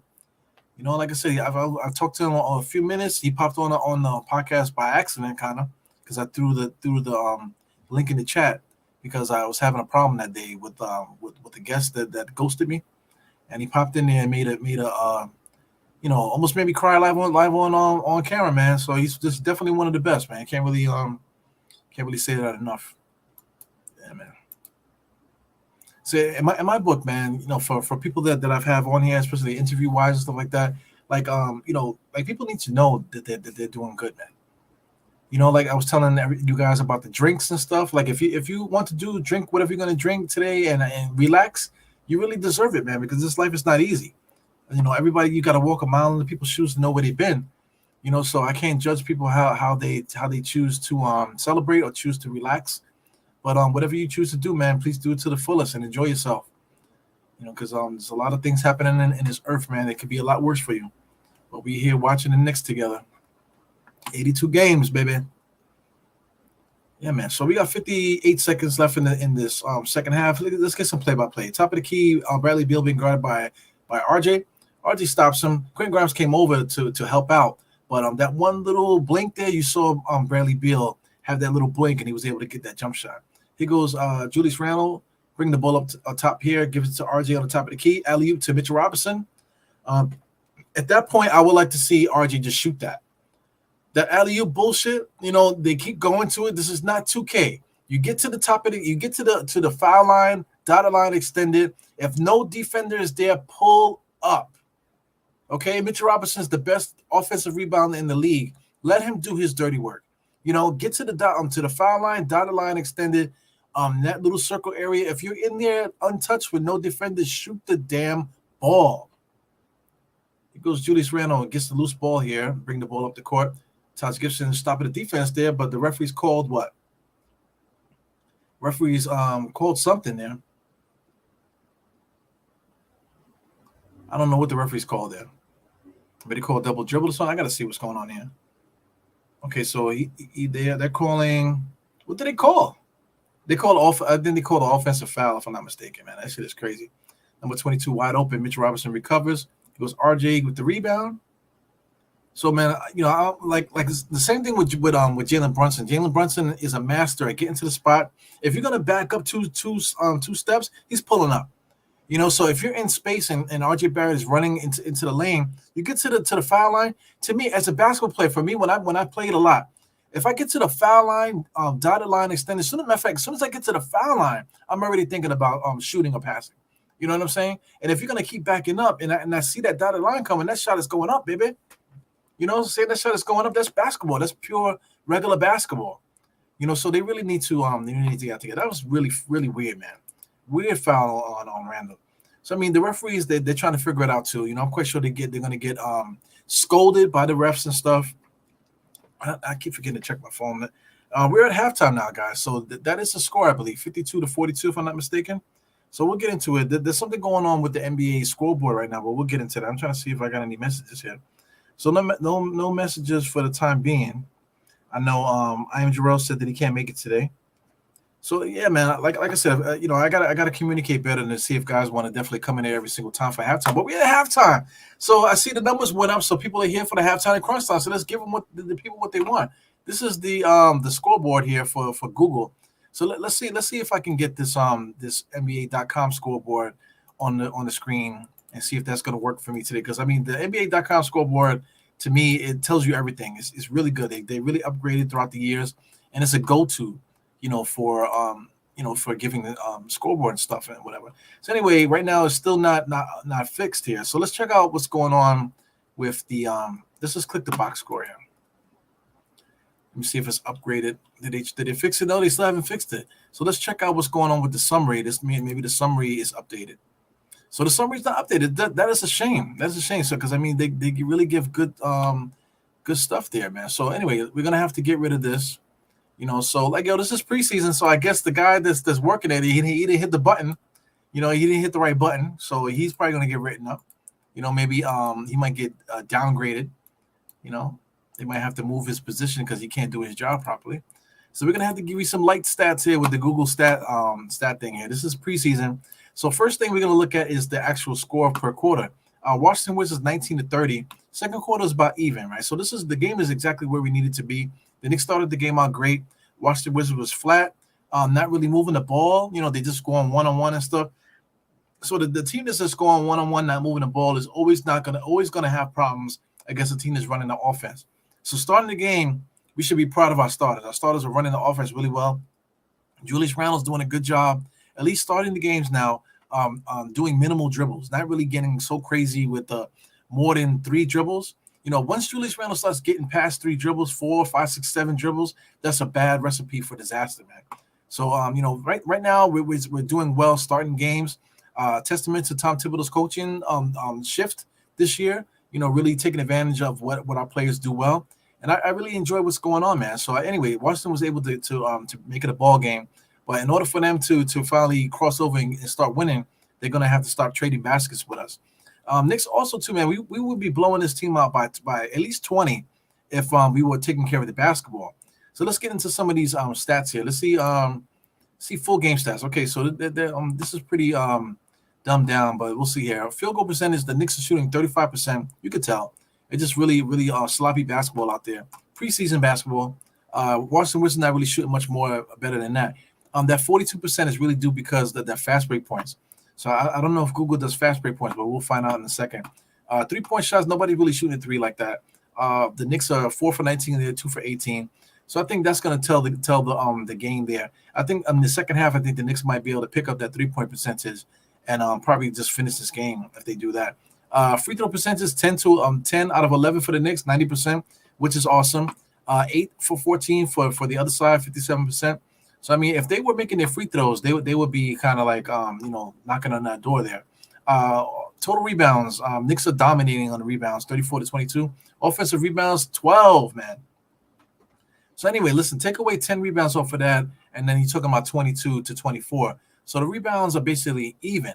Offensive rebounds is a gift, not for nothing, man. So are those offensive rebounds contributing to the score here? That has to be figured out as well. 96 is about even. 6 blocks from Washington Wizards, which is amazing, compared to 2 for the Knicks, because the Knicks have been kind of dominating them a little bit. But it's interesting to see that they're getting more blocks than we are. Steals is about even, 4 to 5. Turnovers is what I was interested in. Knicks only have 5 turnovers. I feel like that's wrong because the Knicks maybe it wasn't a turnover, but definitely after missed shots, the Washington Wizards have been doing they're just killing us in that. Points in the paint. That's about even, 26-22. That's kind of even. Personal fouls about even as well. So I mean, they don't show fast break points, and they don't show they just don't show fast break points. But let's see what's going on here with trending. Okay, that's just social media stuff. All right, let's see what's going on with the Washington Wizards box score. So guys, Daniel Gafford is trash, man. They went and paid that dude, and they paid him too early. 18 minutes, what's this? 2 rebounds, 0.06. He's trash, man. I wonder if he had a lot of these blocks that they got today. Bradley Bill just really being aggressive out there. He's a chuck. I don't like the dude. I don't think that he would be good for our team. For anybody that wants to trade for Bradley Bill, I just don't think that he's the type of player that we want. He's a one-on-one guy. He kind of plays selfish a little bit, just looking for his shot. He's a gunner. Will Barton, he didn't really do much. They kind of just taking it easy today. I got Kuzma. Kuzma just popped up here at the top. 5 points, 2 rebounds. He played decent. He's another guy that seems like he's just taking his time today. Don't really care about winning today, which is not a good thing to not a good trait to have. Number 22, that's the guy I was looking for. Monte Morris. He played good today. I feel like he had a lot of action. My man Hichimura was bodying Obi a lot today. 15 points, 5 rebounds. So that's the tail of the tape there. 13 minutes. He just was dismantling Obi Toppin. Obi Toppin can't fuck with him. Taj Gibson is who he is, man. Just out there getting a good sweat. Delon Wright is one of my favorite players on Washington. I think he's good. I don't know if he's ever going to get to the potential that he has. Jonathan Davis, number 1. That's one guy that I wanted to circle. He didn't really play well today. He was actually getting abused by the Knicks players starting the starting lineup, because I believe Jonathan Davis started for them, and he didn't do well for them. But anyway, let's get to our Knicks. What's going on? Knicks, Mitchell Robinson dominating right now. 15 minutes, 14 points, 8 rebounds, just straight dominating their asses. We're dominating them on offensive rebounds, so I wonder if a lot of these offensive rebounds here are coming from Mitch's 8 rebounds. So, offensive rebounds is nice, man, but defensive rebounds secure the defensive play. So, that's we definitely need help getting defensive rebounds. So, we definitely got to work on that. For Julius Randle, for what he's doing on the scoreboard here, 6 points, 4 rebounds, 1 assist. He's been playing good. Nice, steady work tonight. Jalen Brunson, same thing. He has 13 points, 1 rebound, 3 assists. Also steady, very steady. 9 minutes tonight. I feel like a team like the Washington Wizards, especially with the personnel that's out there, he's going to dominate them. And as long as Jalen Brunson is playing well like this, then we have a great chance to win the game. Fournier started off really nice in the offense, but as soon as we took him out, we never went back to him. But I really do like what we see from Evan Fournier. It's not something spectacular or really something to really waste a lot of time on, but Evan Fournier is a good basketball player, and I feel like we're probably going to utilize him a lot. With what we saw in that first quarter, he was doing a lot of positive things. Quickly, I'm almost close to saying that I'm tired of looking at him. I'm almost tired of looking at him. If we're talking about making a trade, Manuel Quickly might be one of those guys that need to get up out of here. You know what I'm trying to say? We got Brunson already. We got Derrick Rose. We got Deuce McBride. I believe in some of these other guys. Like I definitely like Archinado. So if we upgrade Archinado, I wouldn't mind having him around. With Quickly. Quickly is a little bit too erratic, man. I don't know if that's something that can be fixed. It's just his personality. He's been calling off picks. The pick is on the left and he's going right. There's a lot of things about his game too. Him and Obi got something going on where I feel like they're purposely like icing out everybody else to try to get their shit off, which is not good. And for those that don't agree with that, just look at the way that the second unit is not playing organized. They're not playing together. Because like if you get a chance, watch some of this tape. When with Obi Toppin and Quickly in the game, when they're in the game together, they're doing a lot of icing. Instead of giving the ball to Rose, he held it so he can give it to IQ. And Quentin IQ, instead of taking the pick and going the right direction to make the correct play, he wants to go the opposite direction so he can get the ball towards Obi. You know what I'm saying? So I could be capping, or it could be my eyes playing tricks on me, but it's up to us to all figure that shit out. Call me out on it. Hit me in the comments if you see this, or hit me in the live chat right now. We can all talk about it. Cam Reddish is he's gone, man. At this present moment, Cam Reddish is not playing well. So he could be a flamethrower. So he could come in the third quarter and score 20 straight points, and everybody can be back on his shit. But right now, at the present time, Cam Reddish is just not. He just don't got it. He just don't got it. Same amount of minutes for Quentin Grimes and Cam Reddish. I feel like Quentin Grimes is more involved in what was happening. It doesn't really show up so much on the box score here. There's also a small box score. But just judging by what's happening here, at the present time, Quentin Grimes is just involved in making and making team, positive team, plays, that are positive for the team. Cam Reddish played well that first game, but like I said, something happened to his confidence where he's looking to play a certain way. If you feel me, he's looking to play a certain way, to impress himself, to prove to himself. He's not getting the opportunities to do that, because NBA defenses and this, that, and the other, and the Knicks are just not going to run ISO plays for him to go one on one. He's got to play the offense, man. But when you want to talk about team basketball right now, I'm circling Quentin Grimes over Cam Reddish, man. It's unfortunate. So I'm kind of monologuing to myself because like I like to do, and I just hope you guys are paying attention. Let me get Shy up out of here because I gave Shy a lot of FaceTime there. Pause. And bring this down here, and there we go. That's the halftime report for Die Hard Knicks, man. Hope you guys enjoyed that. But I'm very excited by what the Knicks are doing.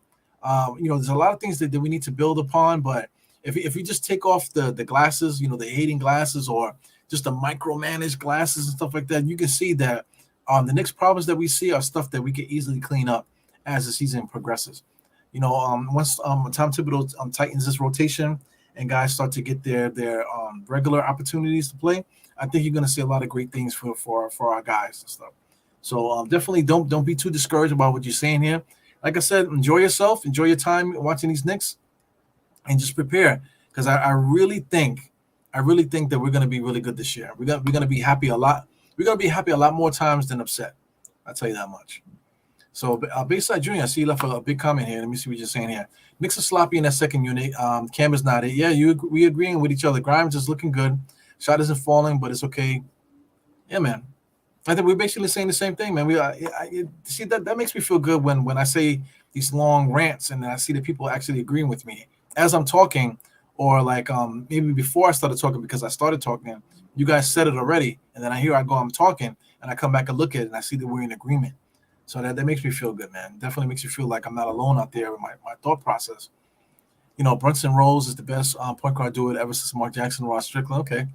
I can't wait to see the Knicks go against Memphis. I can't wait to either, man. That's the home opener. We're going to be at Memphis. That's going to be something. One thing about guys like what's his name?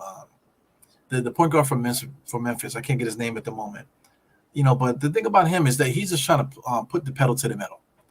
Just to do the pedal to the metal, put the pressure on the defense the way Derrick Rose, the way John Wall used to. And then he's trying to take advantage that way. The other guys, he got some elite shooters around him. He got a lot of young guys around him. The energy, they have a lot of energy.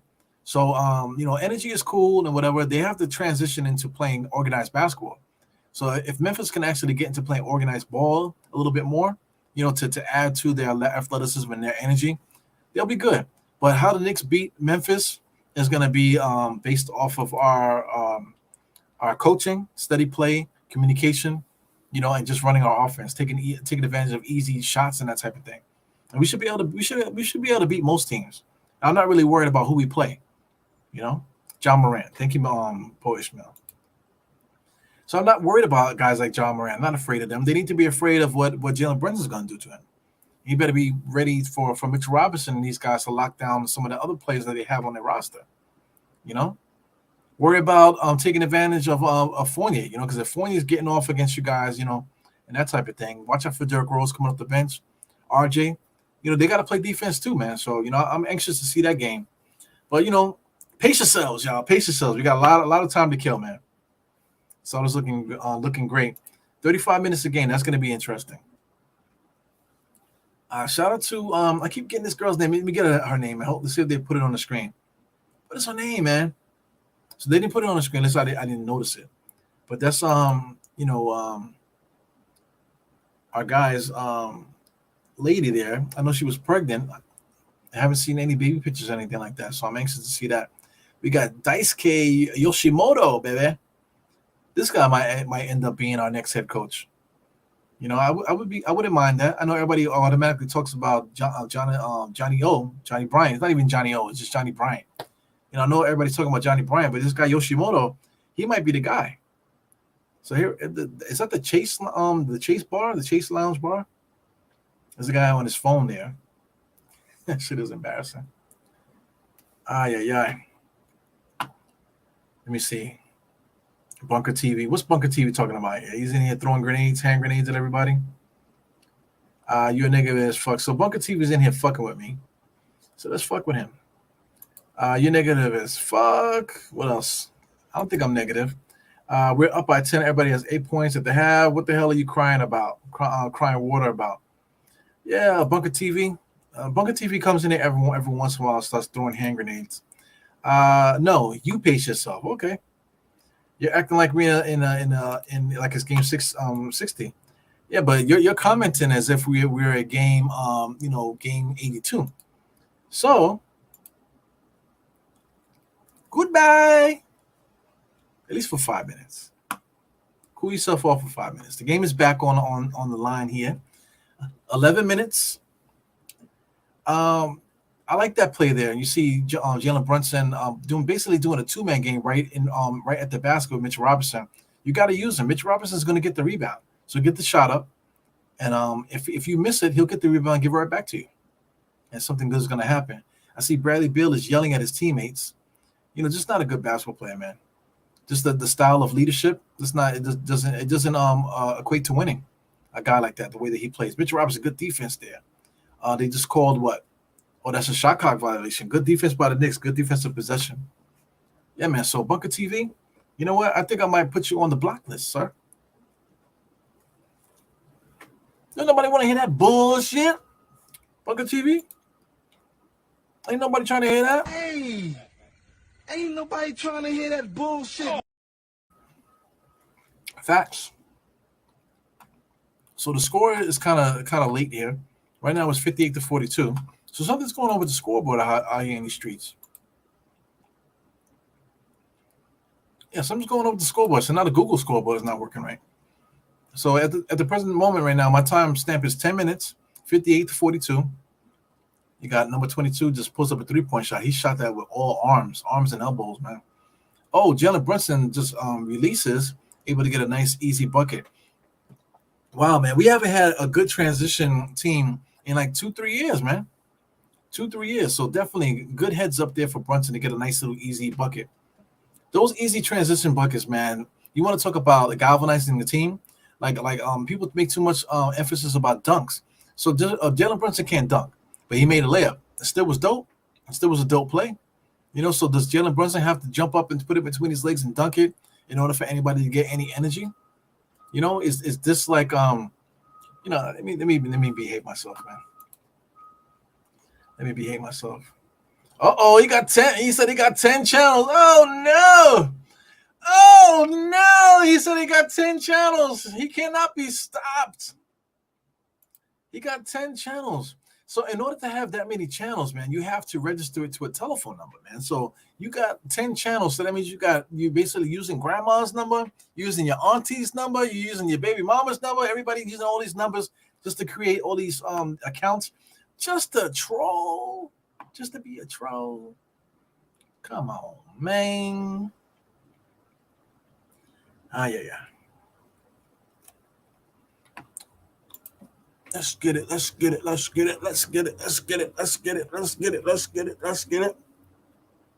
it rain. Clear it out. Let it rain. Clear it out.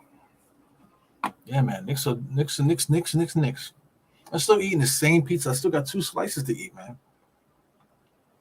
Let me see. I'm telling you, the real link this season is Fournier and Brunson. Yeah, man. You want to talk about anchor, right? Anchors. All of our starters, they need to be anchors. So their play is going to provide the anchor for our team, I believe.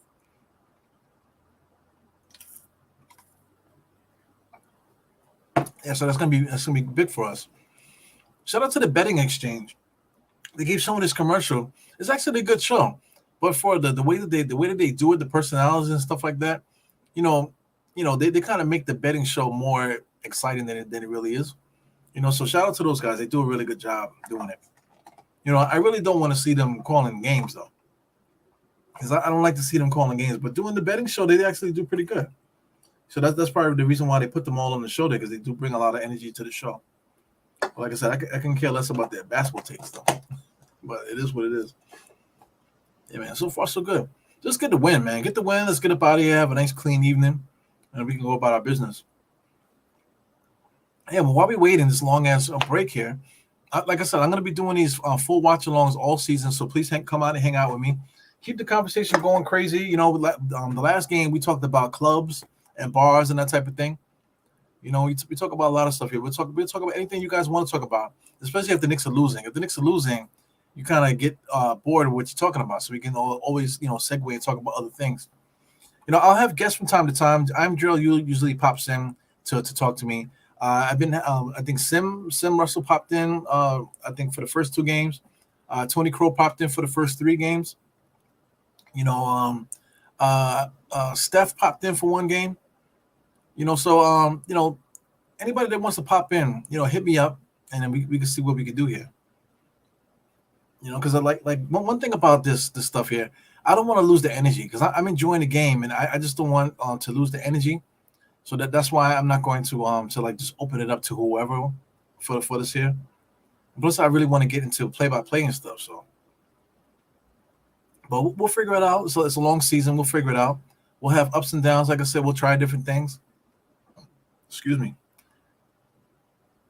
Yeah, see that the RJ didn't go up strong. He's too busy trying to play the angles there.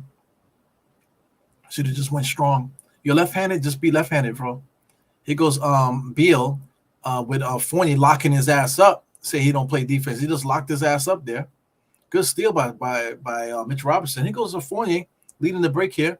Nice little decoy pass to Brunson in the corner. Nice and easy, man. So, I mean, the Knicks are good. The Knicks are good. Knicks are good. I'm really excited about the way these guys are playing, man. The Washington Wizards are playing a very frustrating style of basketball. They're playing the way the Knicks usually play. Shout out to the Wizards. You got Will Barton. Will Barton's a good player. I feel sorry for him playing for this team. Good defense by the Knicks. So they're trying to go at Fournier. They're trying to go at Fournier, and Fournier is locking guys up right now. Here goes Brunson pushing the ball up there. He knows when to stop. Nice standing up nice and tall, seeing what's going on, organizing. Trying to get Julius Randle the shot, the ball up top of the key there. Fournier, nice little pick there by RJ to get Fournier open at the free throw line. That was good. Simple, easy basketball, man. Oh, baby. Simple, nice, and easy basketball. Yeah, man. What the haters gonna say? He's playing good defense. He's right. He's helping out with the offense and stuff. Look at that. Nice closeout. He left his man to close out. Okay. Jump shot. He'll take it. You can take it. But nice closeout. Was able to close out. Somebody was supposed to take Fournier's guy, though. So anyway, here we go. Knicks playing good team defense. See, there goes with that stupid R1 button. The Knicks keep trying to hit the R1 button to get the forced alley-oop all the time. Just score. Stop trying to throw these alley-oops. Look at RJ. RJ has a shot, but he throws up an alley-oop. Put the ball, shoot the ball. Shoot the ball and let Mitchell Robinson grab the offensive rebound because he's going to get it. Mitchell Robinson's going to get the offensive rebound. Stop throwing those stupid alley-oops up there. RJ had a shot. Let RJ get the shot up, and then Mitchell Robinson will get those. Let me see what's up with this free throw. Oh, the free throw was off. Too much movement. He came across his face there. He had it here, and he came this way off it. He finished it like this. So let's watch the second play. My man Mitchell Robinson needs a moisturizer because you can see maybe he took a nap before the game, and his hair is pressed in the back there, or maybe from him wearing a hoodie, his hair is pressed in the back. He needs some moisturizer. So it's a little bit better there. Too much movement on his free throw, Mitchell Robinson.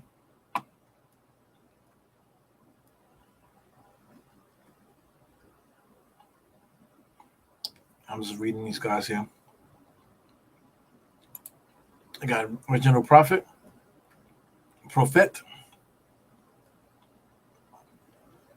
He's playing good basketball.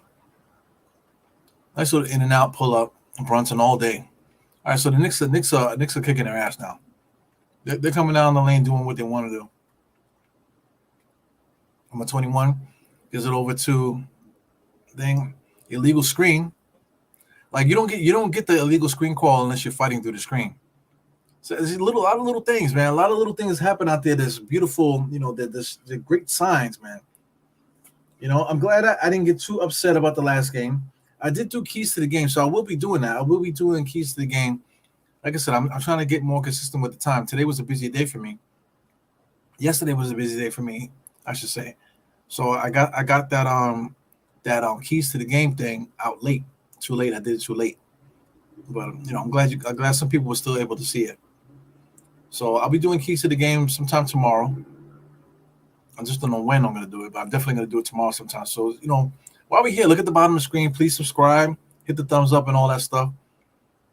And you'll know when I'm doing something, so you'll be notified. But also keep a look on the channel if you enjoy my commentary and my opinions and stuff like that. Just know that I will be doing a recap game after every Knicks game. Like I said, I'm gonna key in on a specific time so you guys can key on it and be a part of the live chat. So I appreciate you guys. But you know how life is. This is not network TV. I'm just a guy doing podcasts and stuff, man. So I appreciate the support. If you see me popping in, man, see what I'm talking about. Or like I said, catch me on the replay. A lot of people catch me on the replay. I appreciate all the support, definitely.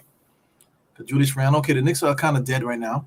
So here goes Washington trying to take advantage of the fast break. The fast break and playing defense to take advantage of the Knicks misses. Jalen Brunson almost got a steal. Knicks are gambling a little bit. Good recovery on defense, though. Mitchell Robinson had to leave to recover, and the guys weren't able to get it back there. So the Wizards, they can only score off of the Knicks' mistakes. So if the Knicks aren't making mistakes, then there's no way that they're going to come back. But as soon as the Knicks starts making these little mistakes here, this is when they go on a little run, and right on cue, the coach makes a nice timeout. So after the timeout, we should be able to clean that up and get back into building this lead back up. So right now, this score I believe is pretty accurate, 73-54. I think that's pretty accurate. So Knicks are doing well.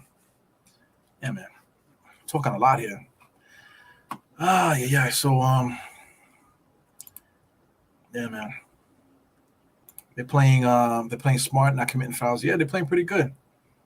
It's just that they just have to be prepared on teams like Washington that has no way of scoring. They just, like I said, they're just going to be trying to take advantage of the Knicks' mistakes. So the Knicks going to have to just worry about that, and then just let the coach decide when to take a break from those things there. Yeah, man, I'm fucking hot. I think I need to take this thing off. Like I said, we all family. So take the hat off. Don't be making fun of my hairline. You know what I'm saying? I'm gonna take the hoodie off. If you see a titty, don't be alarmed. Don't be alarmed. Getting a little bit too hot here. Check out my stretchy shirt. Got my hat. Should I show the logo for now or put it to the back? I'll put it to the back. Yeah, man, because I'm feeling a little too overheated over here. Sheesh. I fucking pass out live on the air here. Yeah, man. So let me look at the scoreboard here. Let's run out the scoreboard. Mitchell Robinson still doing his thing. 15-9. Not really going too crazy. Not really going too crazy. I'm sweating like I got menopause right now. 9 points and it's gonna be 12 points and 9 rebounds for RJ. RJ's playing decent. 10 points, 4 rebounds, 4 assists for Julius. He's playing decent too. Jalen Brunson is dominating right now. 24 points, 4 and 4. Fournier's playing pretty good too. The 5 rebounds and 5 assists is a tell of what's happening, man, because he's able to get the rebounds, start the fast breaks. That's how he's been getting some of these assists. So he's definitely contributing. So we're probably going to get substitution now. We're probably going to see Quentin Grimes. We're probably going to see some of these guys quickly. Probably going to come back in this game. And we're going to see how these guys do. We'll see if Tom Thibodeau is going to keep some of these bench guys in to see what they do. Because, I mean, we're due to see them. Because the guys like Obi Toppin and stuff like that, they need to get back out there soon. Isaiah Hartenstein, they need to get it back out there soon, too. Because right now, where are we at the moment? At the moment, we got 5 minutes left in the third quarter, so it's about time for a substitution. So we'll see what's going on with that. Oh, so we got Trish D. Trish D is dropping some super chats up in here. Ero had to mute and come back and see you still didn't get to eat. Yeah, it's getting cold, man. Yeah, man. I'm also sweating over here too. I had to take my hoodie off. I kind of overheated a little bit. I thought I was thirsty. I'm trying to drink a little bit, but I'm starting to get a little hot. So I don't want to pass out in front of everybody. So let me start getting this pizza. I might have to call. I think I might need to get me a freaking a convection oven for back here. Number 55 shoots it all with arms, man. That guy is something else. That's I do like him. That's one of the guys on that roster I do like. Go Jalen Brunson doing a little song and dance there, just able to get right into the paint. No movement on offense for Knicks. That might be a backcourt violation. So Bradley Beal alley oop to number 55. Number 55 catches um Huchimura. So the Washington Wizards are doing a great job cleaning up on the Knicks' mistakes. 73 to 59. That's their whole offense. They're not able to score unless they take advantage of our mistakes. Nice little in and out dribble by Brunson. Here we go, same position, stuck in the top of the key there, top of the free throw line. Gives it up to Julius Randle. Julius Randle gives the ball up to RJ. RJ does the same move that Lee Halen taught him. The defense just snatched it from him because the shit is garbage. Jalen Brunson was able to get in there on Huchimura. Huchimura is nice and strong. Yeah, I want Huchimura on our team. I like him, man. I like Huchimura. Yeah, salute to Trish D. Yeah, Huchimura, I'm a big fan of Huchimura. I think he's a good basketball player. I would love to get him on the roster, man. He's a good player. Let me get some of this pizza, know what I'm saying?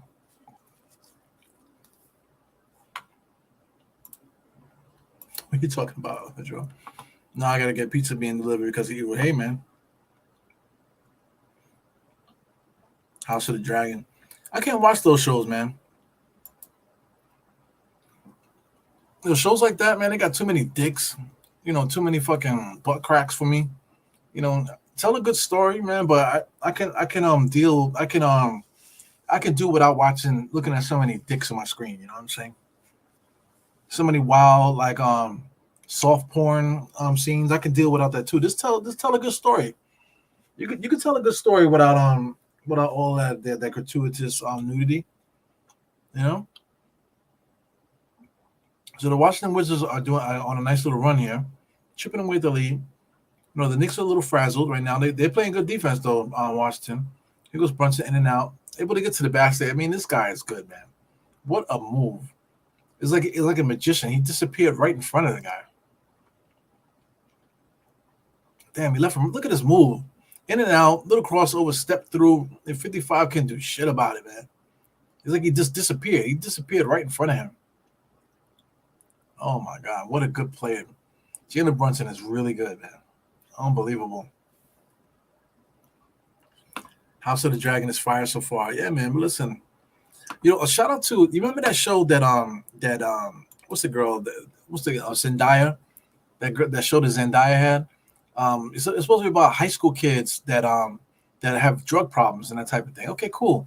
So I'm watching it or whatever. But I mean, the first episode, I've seen my share of penises for my lifetime for that one episode. For anybody that's seen that show, they were in it's supposed to be a boys' high school locker room, and they won a game, and all the kids in that scene were all naked, and they were all jumping around completely naked. All you saw was ball sacks and penises. I'm like, how many can you fit in one scene? And it's supposed to be high school. So now is this child pornography that I'm watching? So you need to do all of that stuff just to tell your story. It's just amazing to me. Euphoria, yes. After I saw that, I was watching it with my wife. Shout out to you guys for bringing it up. I watched that one episode. Never again. I would never watch that show again. I could care less how good it is, But why do you need to tell a story with dicks? People get on me for cursing and stuff like that, man. But at least I'm not putting dicks in your face all day long to tell my story. To get people to watch my show. Shit is crazy. I can't, man. I can't watch that whole thing, man. There's no way. I can't get past the dicks. Like I said, I'm doing a live stream, right? Do I need to put dicks on the screen in order for people to watch the show? To get more likes and stuff like that? It's crazy. Good defense by the Knicks right now. They're keeping Washington under pressure. Washington's not doing nothing. They're not passing. They're locking them up right now. Number 55, just step back, 3-point shot, kind of bailed them out. Obi Toppin able to get the rebound. RJ is bigger than Obi.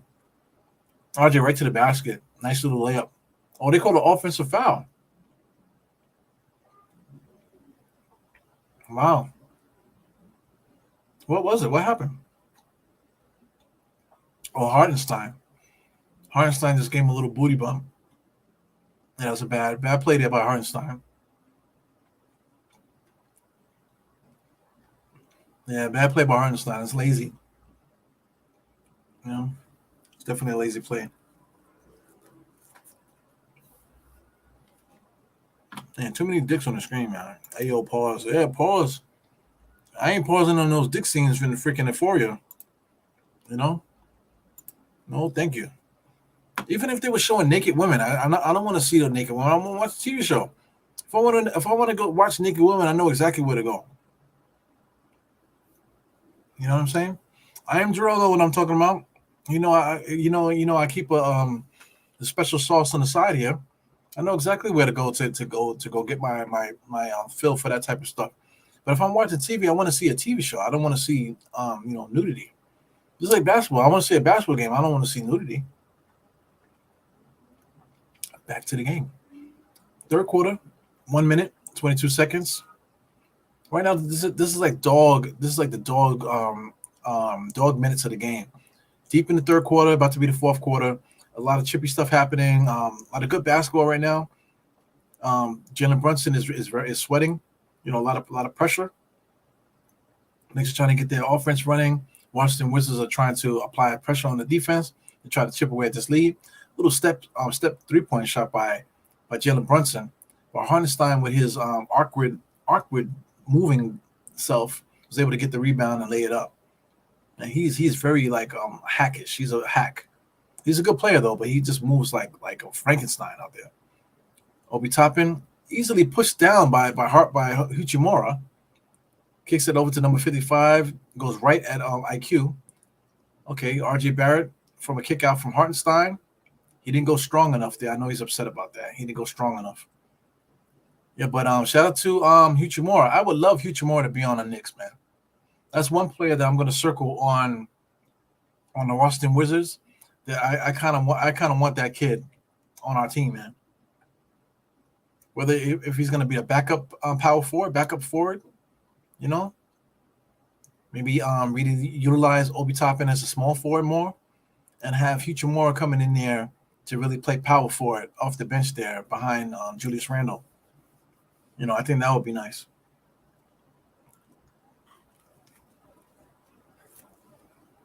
Because not for nothing, say like a guy like Cam Reddish. Cam Reddish would probably function a lot better on Washington because they're looking to go 1-on-1. So styles win fights, right?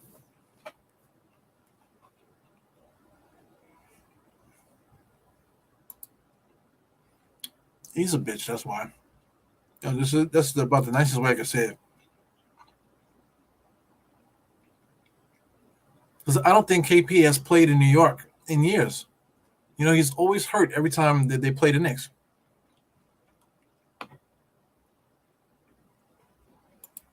Yep, that's the common denominator. It's really the bench. The mix in with the bench, guys not executing properly. And the Wizards just doing a good job of taking advantage of our mistakes. Because Uchimura pulls up for three, no good. All right, so 10 seconds left in the third quarter. Just got to get the ball up the court. Oh, Obi Toppin always out of position. That's why he's able to get the fast break dunks all the time. All right, here we go. End of the third quarter. Bradley Beal pulls up for three. Almost makes it. Almost makes it. So we got 83 to 72. Good basketball being had right now. Woo! Oh, what a long game this is. Gotta pace yourselves, man. We got a long way to go. We got a long way to go with this season. I don't know if I'm going through menopause or whatever, man. I feel hot as fuck. Maybe I'm breathing in too much of these fumes from this computer here.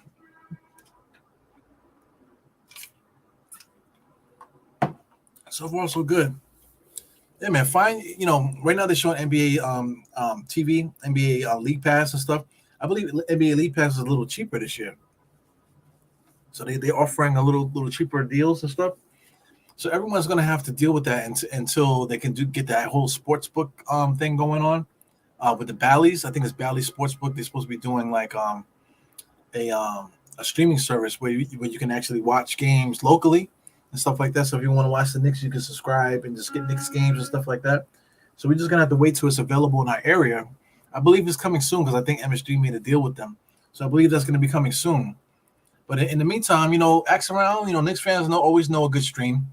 So see if you can find a nice little adjacent stream. We're not going to talk about anything illegal. We're talking about streams that are adjacent. All right. So, ask around Knicks community, see if you can find a good stream, a good website that gives good streams. We all know them. You know what I'm saying? So if somebody's asking for one, do your best to see if you can provide that information for them. It's good stuff. Yeah, I'm glad I can give you guys some laughs, man. I appreciate it. you know, Keep it light, man. We enjoying this game. Like I said, this is not MSG. This is a guy on the internet. You know what I'm saying? So if you don't want to hear the nonsense, then put MSG on. To tell you the truth. Clyde is like 80 something years old. Mike Breen is like 60 something. You can get a nice clean cut, professional, good commentary by those guys. But if you want to hear the bullshit, ta-da! Here I am, guys. Oh, God damn, I'm fucking hot as hell over here. I need to put a fan on, get some air circling in this motherfucker. Yeah, forcing to play half court. Blue Angel. Forcing to play half court, play strong defense, scoring will come naturally. Yeah, like a team like this, I feel like we can't lose against teams like this. Even though like certain guys are not playing up to par and we're not playing really good basketball, to tell you the truth, we're not playing like our best basketball. But I think like as time goes on, I think we'll clean it up. I think other teams will clean it up too. But like teams like Washington Wizards, if especially if KP is not healthy and a couple other guys are not playing well, I don't think they'll be in the mix of things. When it comes down to it. So the Knicks will. Hopefully, if we continue to play this way.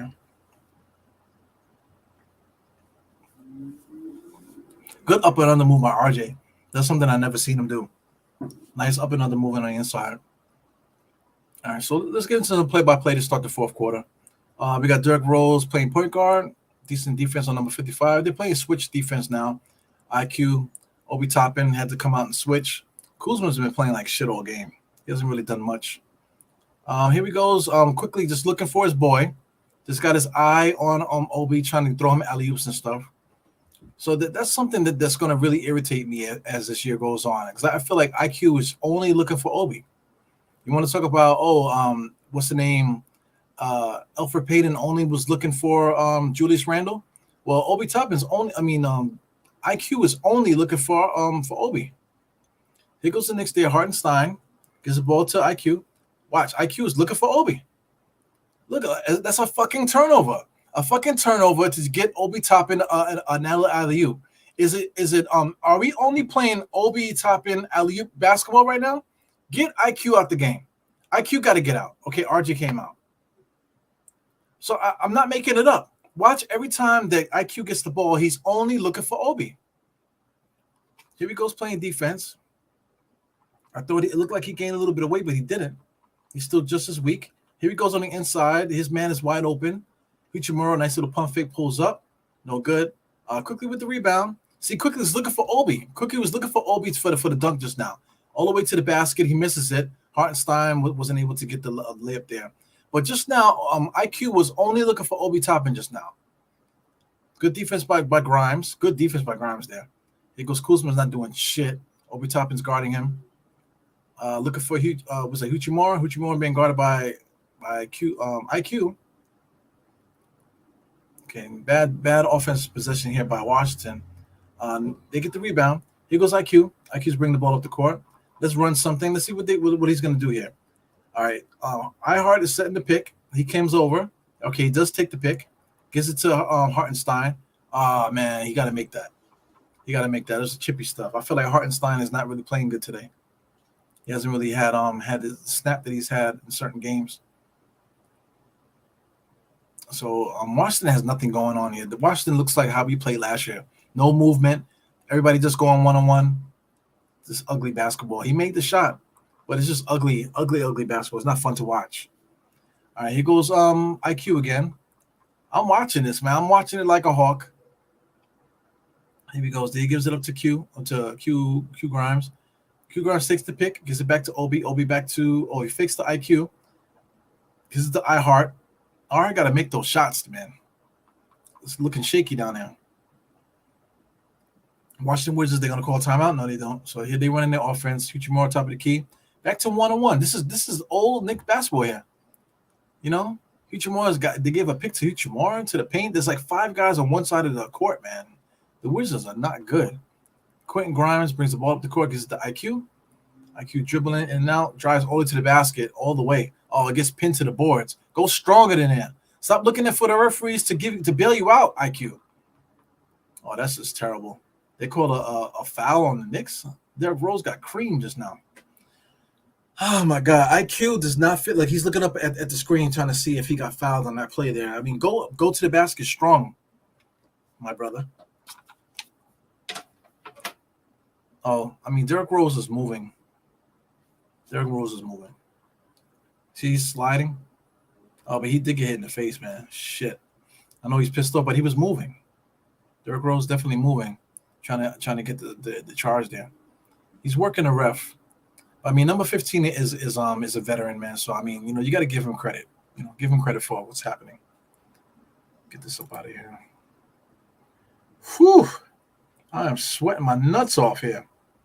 So they're challenging it. All right, fuck it, challenging it. So that's why he patted on Rose in the butt. So they'll take the challenge and see if they do well. If something happens there.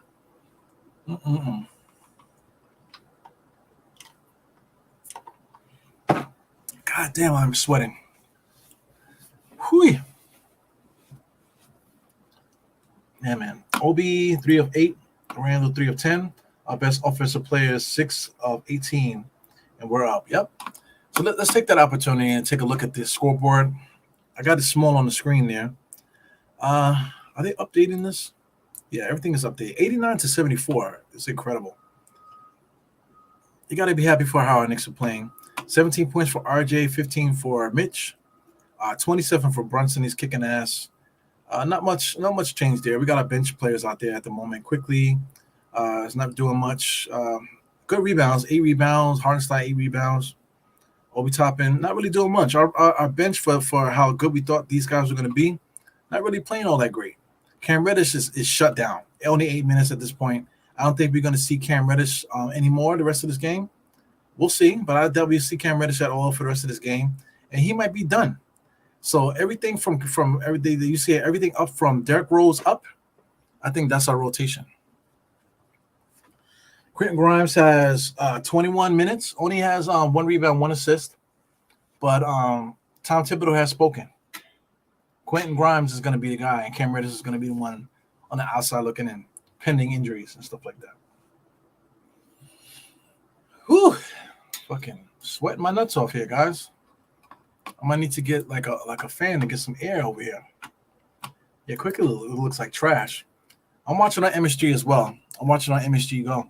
But yo, for real, guys, let me see if I can get me like a fan or something going on here. They're still trying to figure out what's going on here. They still haven't looked at the video yet. So let me get some air going on. Hot as fuck. Knock down my whole set here.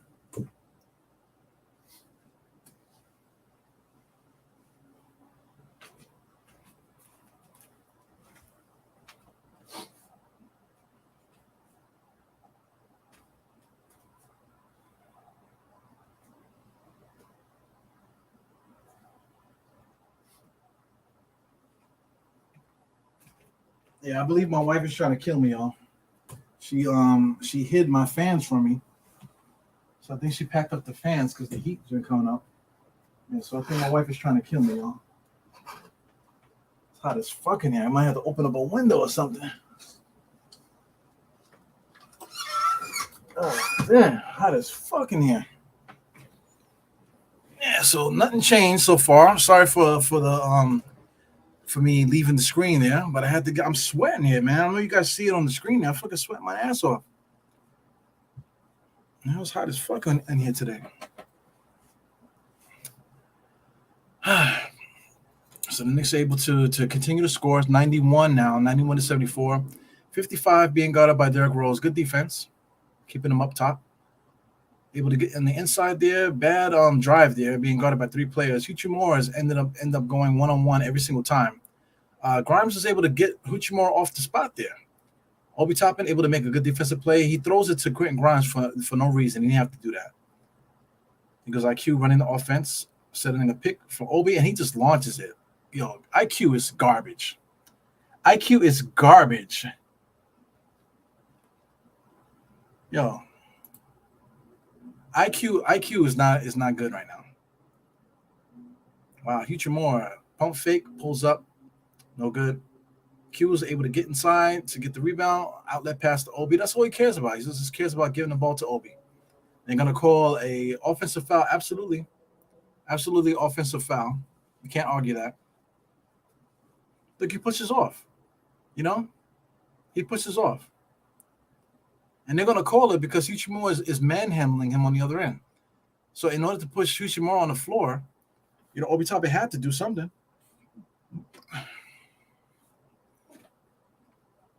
He goes, yeah, the Wizards are not really doing nothing. Here we go again, one-on-one play. IQ was able to close out, back out to number 22. 22 floater is good. IQ bring the ball up the court.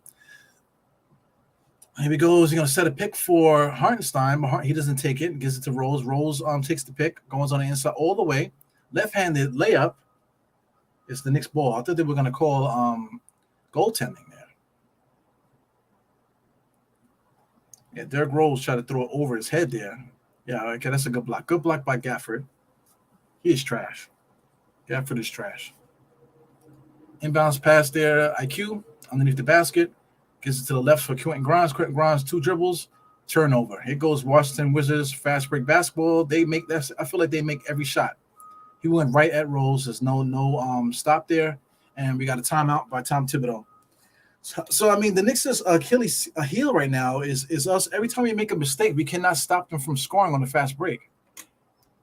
We cannot stop them on the fast break. So at least the guys are pulling for each other. iHeart and IQ, you can see. I'm not IQ. Obi, you can see them giving each other high fives and that type of thing. So at least the guys are communicating with each other. At least trying to rectify the situation. But we definitely have a problem here when it comes to making mistakes and not being able to stop these guys, man. So let me get the score here so you can see it a little bit better. See it bigger. They got 91 to 76. Not really much to complain about, man. The Knicks are not the Knicks are playing bad, but Wizards are playing worse. So if I can get let me see this. If I can get the full, here we go, quarter to quarter. Yeah, we just traded baskets with them. So 31 to 30 in the third quarter. Fourth quarter is 8 to 6. So basically trading buckets. So as long as that keeps happening, we should be able to win this game. Now, this is the same thing that happened last time. We got to this point, and then the Pacers all of a sudden went on their little run, and the Knicks weren't able to catch up to that. So here we go. This is about that time. Does Tom Thibodeau value the win, or is he just trying to figure something out? Trying to put guys in a situation where we can see it. We'll see what they're gonna do. And let me see what's going on here with the chat. I see somebody talking about my sweat. They said you're probably sweating because you realize how terrible quickly I'm telling you. Yeah, it's weird, man. I'm freaking sweating like a freaking runaway slave out of this motherfucker. Negative 17. I'm just gonna be 15. Let me see. I don't want to hear no Obi haters showing love to Obi when he does well. It's all crickets. But when he plays bad, you loud as fuck. Listen, man, that's garbage. That's garbage. Because if anybody, for the reason why I'm saying it's garbage, because if anybody is more concerned about that conversation that you want to have there, then that's garbage. If you want to have that conversation, if you want to talk about Obi haters, when he's playing good, I don't hear you guys. When he's playing bad, I hear you loud. If you want to have that conversation, then that's not good though. It's not if people are having that conversation, then it's a conversation that you need to pull yourself away from. If guys are having that conversation, you need to get away from that conversation because it's not a basketball conversation.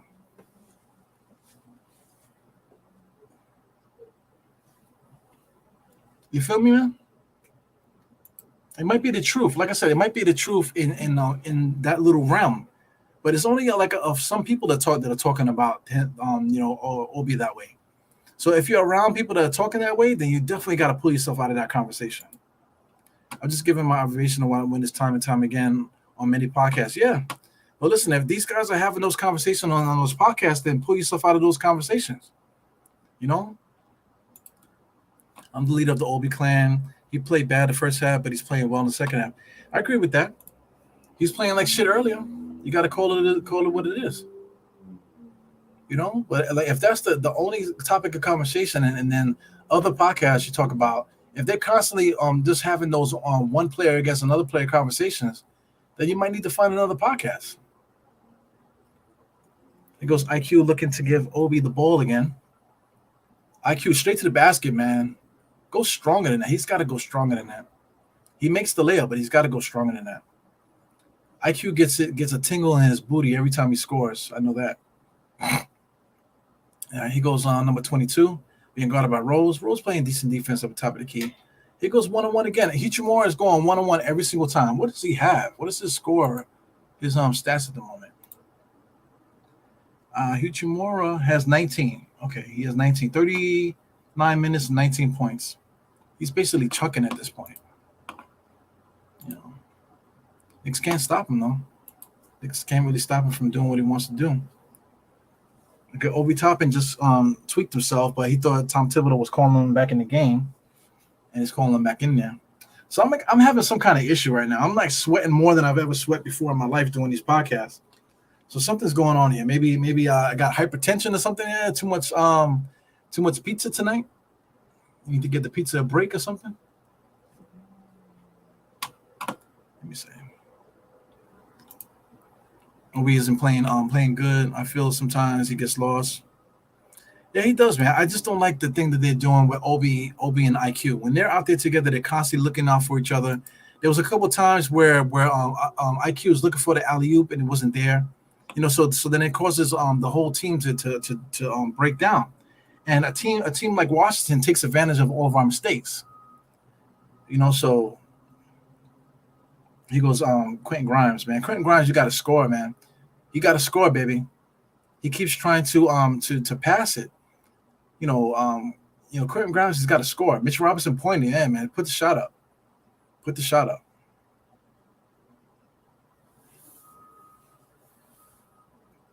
So what happened here?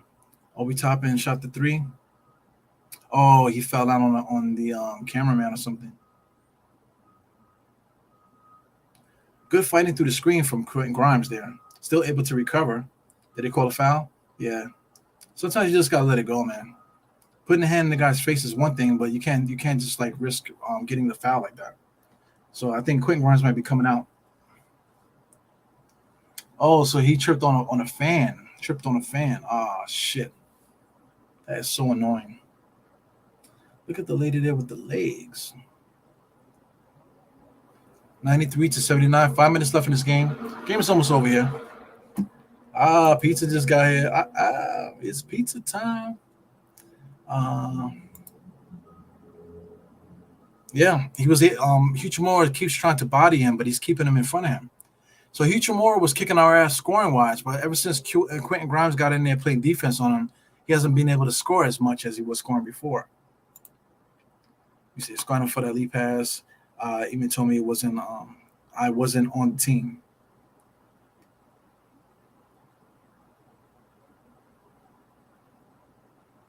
Oh, Ero, I signed up for that fantasy league. They told me I wasn't on the team. Are you on that team? Let me check. Oh, speaking of which, fantasy. Let me see. I think you're here. I think I just saw you just now. Let me see, Geraldine. Yeah, Geraldine, you're there. You're there, Geraldine. You joined on October 3rd. You've been there since October 3rd, Geraldine. So you're definitely on the fantasy team. Oh, speaking of which, if anybody wants to get in on this fantasy league, man, I still got one more space for my fantasy team. So I'll just copy the link. Hopefully this is the correct link. Let me see. So here's the link to the fantasy league, man. So I need one more person. So if anybody wants to play fantasy basketball today, first comes first serve on this link right here. If anybody wants to get down for the Die Hard Knicks fantasy league, whether on Facebook or YouTube, first come first serve. Whoever signs up, you get it first, man. You're the last person. So the draft is actually Monday. Monday at 8:15. I'll be doing a live draft, live on the air here. So if you want in, man, there's only one more spot. That's the link to it. So please take the last spot so we can get this league going. Yeah, man, we're definitely gonna do a live podcast for the draft. As far as the MBK, like those guys are crazy, man. They asked me to start the league late. I would have been started it, because I thought they were gonna do their own thing this year. I would have been started it. I would have been had it up and ready to go. But MBK I think they're gonna start doing the fantasy leagues now. Getting people to join now, and their season's about to start. So if you want to get in my league, like I said, that link there, that link that you see there on the screen there, the link that you see on Facebook and also on YouTube. It's a one first come first serve. One person gets that link and they get into the league. He goes, RJ might have traveled there. Did they call travel? No, they just called a foul. That was definitely a travel. Alley to Mitchell Robinson. Nice, man. He's got to land better, though. I don't like the landing. He's got to land 2 feet. He's got to land 2 feet, right? I think he's got to land 2 feet. Fooling around too much out there. Let me see if anybody signed up. One more spot left in that fantasy league. It looked like somebody signed up. Nope, nobody signed up yet. So once again, I need one more person on that fantasy league. So for that link that you see there, need one more person. Right now, the Knicks are cruising. We should be almost done here. 3 minutes and 38 seconds left, 98-81. Knicks are cruising. Not a lot of smiles, not a lot of happy shit. I think the guys are starting to get it. They're professionals. You don't need to smile every time you do something good. Get back out there and get back on defense. Yeah, man. So we definitely gonna win, man. It feels good every single time we win. But like this, it's the way that we win. We're not like showboating. We're not getting overly excited and the type of thing. We're still running our offense. We're still playing hard, even though it's preseason. So everyone is doing what they're supposed to do and handling their business. So us as fans, we got to get organized too. So the same thing, like I was saying to my man here. Where's he at? To my man here, JJ47K, talking about arguing about haters and stuff like that. If we on that and podcasts are on it like that, then you need to stop watching them. Find another podcast, because that debating stuff is needed sometimes. You go back and forth talking shit with guys, but if that's the butt of the argument and you don't want to talk about what actually happened in the game, you want to talk about, oh, you hated on Obi when he had a bad game. Now you're not. I don't hear you talking when he's having a good game. That's crazy to me. I never get involved in those conversations. I never get involved in those conversations. To me, it's just not entertaining to talk like that. So Brunson just said something to Mitch Robinson, because Mitch Robinson is locked in. So you definitely have some friendly banter there. Mitch Robinson, good defensive rebound there. Give it to RJ pushing up the ball, middle of the court. Mitch Robinson, you got to feed Mitch Robinson. See, RJ didn't read the room there. Mitch Robinson got the rebound. He ran the full length of the court. You got to read the room. Give Mitch Robinson the ball. Get him, feed that boy. If Washington call off the starters, we need to get ours out too. I got you. Because it's like 3 minutes left in the game. Yeah, right now, Washington basically got their bottom guys in. So, yeah, they're definitely clearing out the bench now. So the Knicks got to do the same thing. Well, I get it, though. Tom Thibodeau is from the old school. Tom Thibodeau is going to say that, well, you got us here, so take us home. But at the same time, you don't want guys to get hurt. playing in garbage minutes, man. So you see the bench, everybody got on t-shirts. So just judging by the way things look, I think Tom Thibodeau might do a wholesale 5 guys out. You know, hopefully the Garden cheers for them. Goes Mitchell Robinson, top of the key, waiting for Julius Randle to come get it. Brunson with a nice little move there, but 15 was able to take the ball right out of his hands. Give me those cookies. Young boy number 15 get to the 16. Good defense by RJ. Julius Randle able to get the ball. He goes RJ pushing the ball up the court. Not a good play there. Pass the ball. Julius Randle just chucks up a 3-point shot. No good. 100-81. 2 minutes and 33 seconds left in this game. Got a young boy, number 15 there, going around the Taj Gibson screen. Kicks it back out to number 7. He shoots a 3-point shot in rhythm. No good. One of the young guys, 14, gets the rebound. Kicks it back out to Taj Gibson. Too many offensive rebounds here for the Washington Wizards. But this is killing the clock, though, so that's good for us. We're up by 20. Right now, Tom Thibodeau needs to take these guys out. So nothing happening offensive-wise. Number 14 fakes it left. Pull-up jump shot in RJ's face. Good basket. Here comes Archinado. So we hit the 2-minute mark. So Tom Thibodeau's playing the clock. So right now he's going to put in a bunch of bench guys, because it's the 2-minute mark. That's the way Tom Thibodeau plays. So the Knicks, basically called a timeout, I believe, just to get the starters out. So RJ's talking to the ref. So I think Jalen Brunson's going to come out and give him some help over there with the referees. So anyway, our starters are out. We're going to put our young guys back in there. I see Jericho Sims taking off his jersey. Tom Thibodeau looks good with the beard, man. He really needs to keep it. Archinado's coming in. We got Quickly's coming in. Yeah, Julius is there. Cam Reddish is done. Cam Reddish is not coming in. Cam Reddish is sitting front and center looking right at Cam Reddish in his face. Quentin Grimes is coming in. Hunt is coming in. Wow, Cam Reddish is sitting right there. He called Farron Hunt before he called Cam Reddish. Wow. So, I mean, that's it in a nutshell, man. What do you got? You guys say anything about Cam Reddish? Nope. That's it in a nutshell. I think Cam Reddish might be done. Arachnophobia and Hunt coming in. He should put in Keels. I don't know, man. I think he's just going to put in the guys that he's going to put in from now on.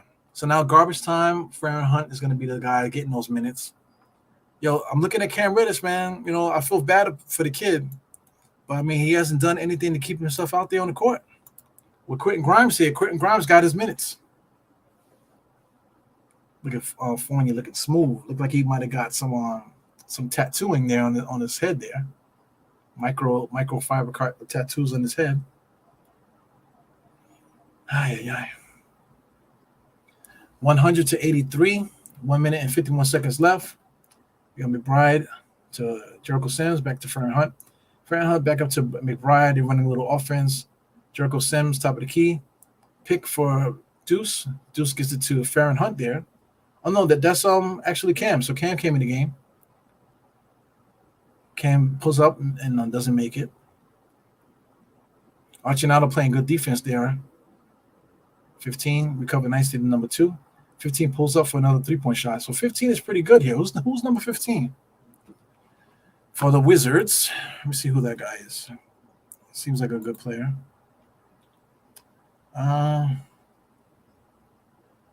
Maybe it's Isaiah Todd.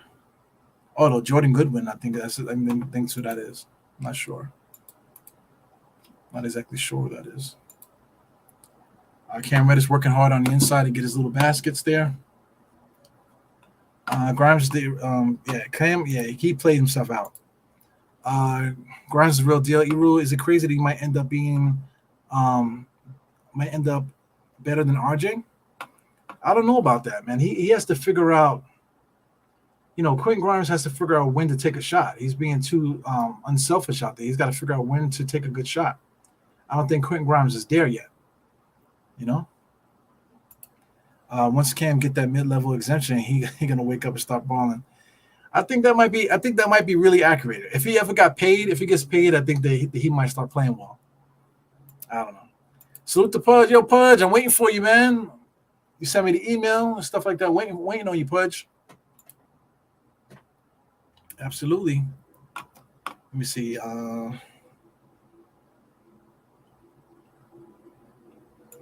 Yep, definitely. That's it. That's the game in a nutshell. 33 seconds left. 15 kicks it out to number 14. 14 makes it. Wow. So they're getting some points up there. Number 14, I don't know who that is, but he's definitely one of their rookies or something like that. Right now, we're just trying to get out this game without being hurt. Deuce McBride is working hard over there trying to get open. Nice pull up 3-point shot there. 3-point shot, 105 to 89. 13 seconds left in this game. Ah, man, we are out of here. I got to figure something out with this heat, man. Because I can't be going through 82 games, sweat my nuts off like this. So anyway, that's the end of the game, guys. I got to get up out of here because I fucking overheating like you would not believe. It's hot as hell in here. Knicks got a good win. Ah, man, the beginning of the season is among us, guys. So please look out for Dire Knicks podcast for every game doing a freaking watch along, man. Doing full play-by-play watch alongs, doing play-by-play, like I said, calling games, having side conversations, talking about balls and anything else you want to talk about on the show here. You just keep it nice and light, keep it nice and entertaining there. Shout out to Taj Gibson tapping the screen there. Well, we out of here. 105 to 89, 4-1 this preseason. That's a good look. Yeah, man, good show. I appreciate you guys for popping in here. Like I said, I'm overheated now. I got to go get me something to drink, maybe lay down for a second or something, man. But anyway, stay tuned for your kid for tomorrow. I'll be doing a recap episode, just telling you my thoughts about how we won, things out that I noticed that I think we all should notice about the Knicks in the next game, day after. And then, like I said, also be doing these watch-alongs. On Monday, I'll be doing a fantasy live fantasy draft for my league. Also, I'll be doing the Die Hard State of Mind stuff. Not Die Hard State of Mind. Die Hard has a friend stuff. And also, too, shout out to State. Die Hard State of Mind. We got to get that going. So I got to hit up State and see what he's doing, see if we can get that segment going again so me and State can start doing some pods again. And without further ado, let me get up out of here because I'm overheating and I don't know what's going on, but I don't want nothing crazy to happen live on the air there. So anyway, this is your boy Eru. Die in this podcast, 4 fingers to the forehead, tucking the thumb, salute. And I see you guys later, man. Let me get up out of here. Find the outro, and we out. Peace.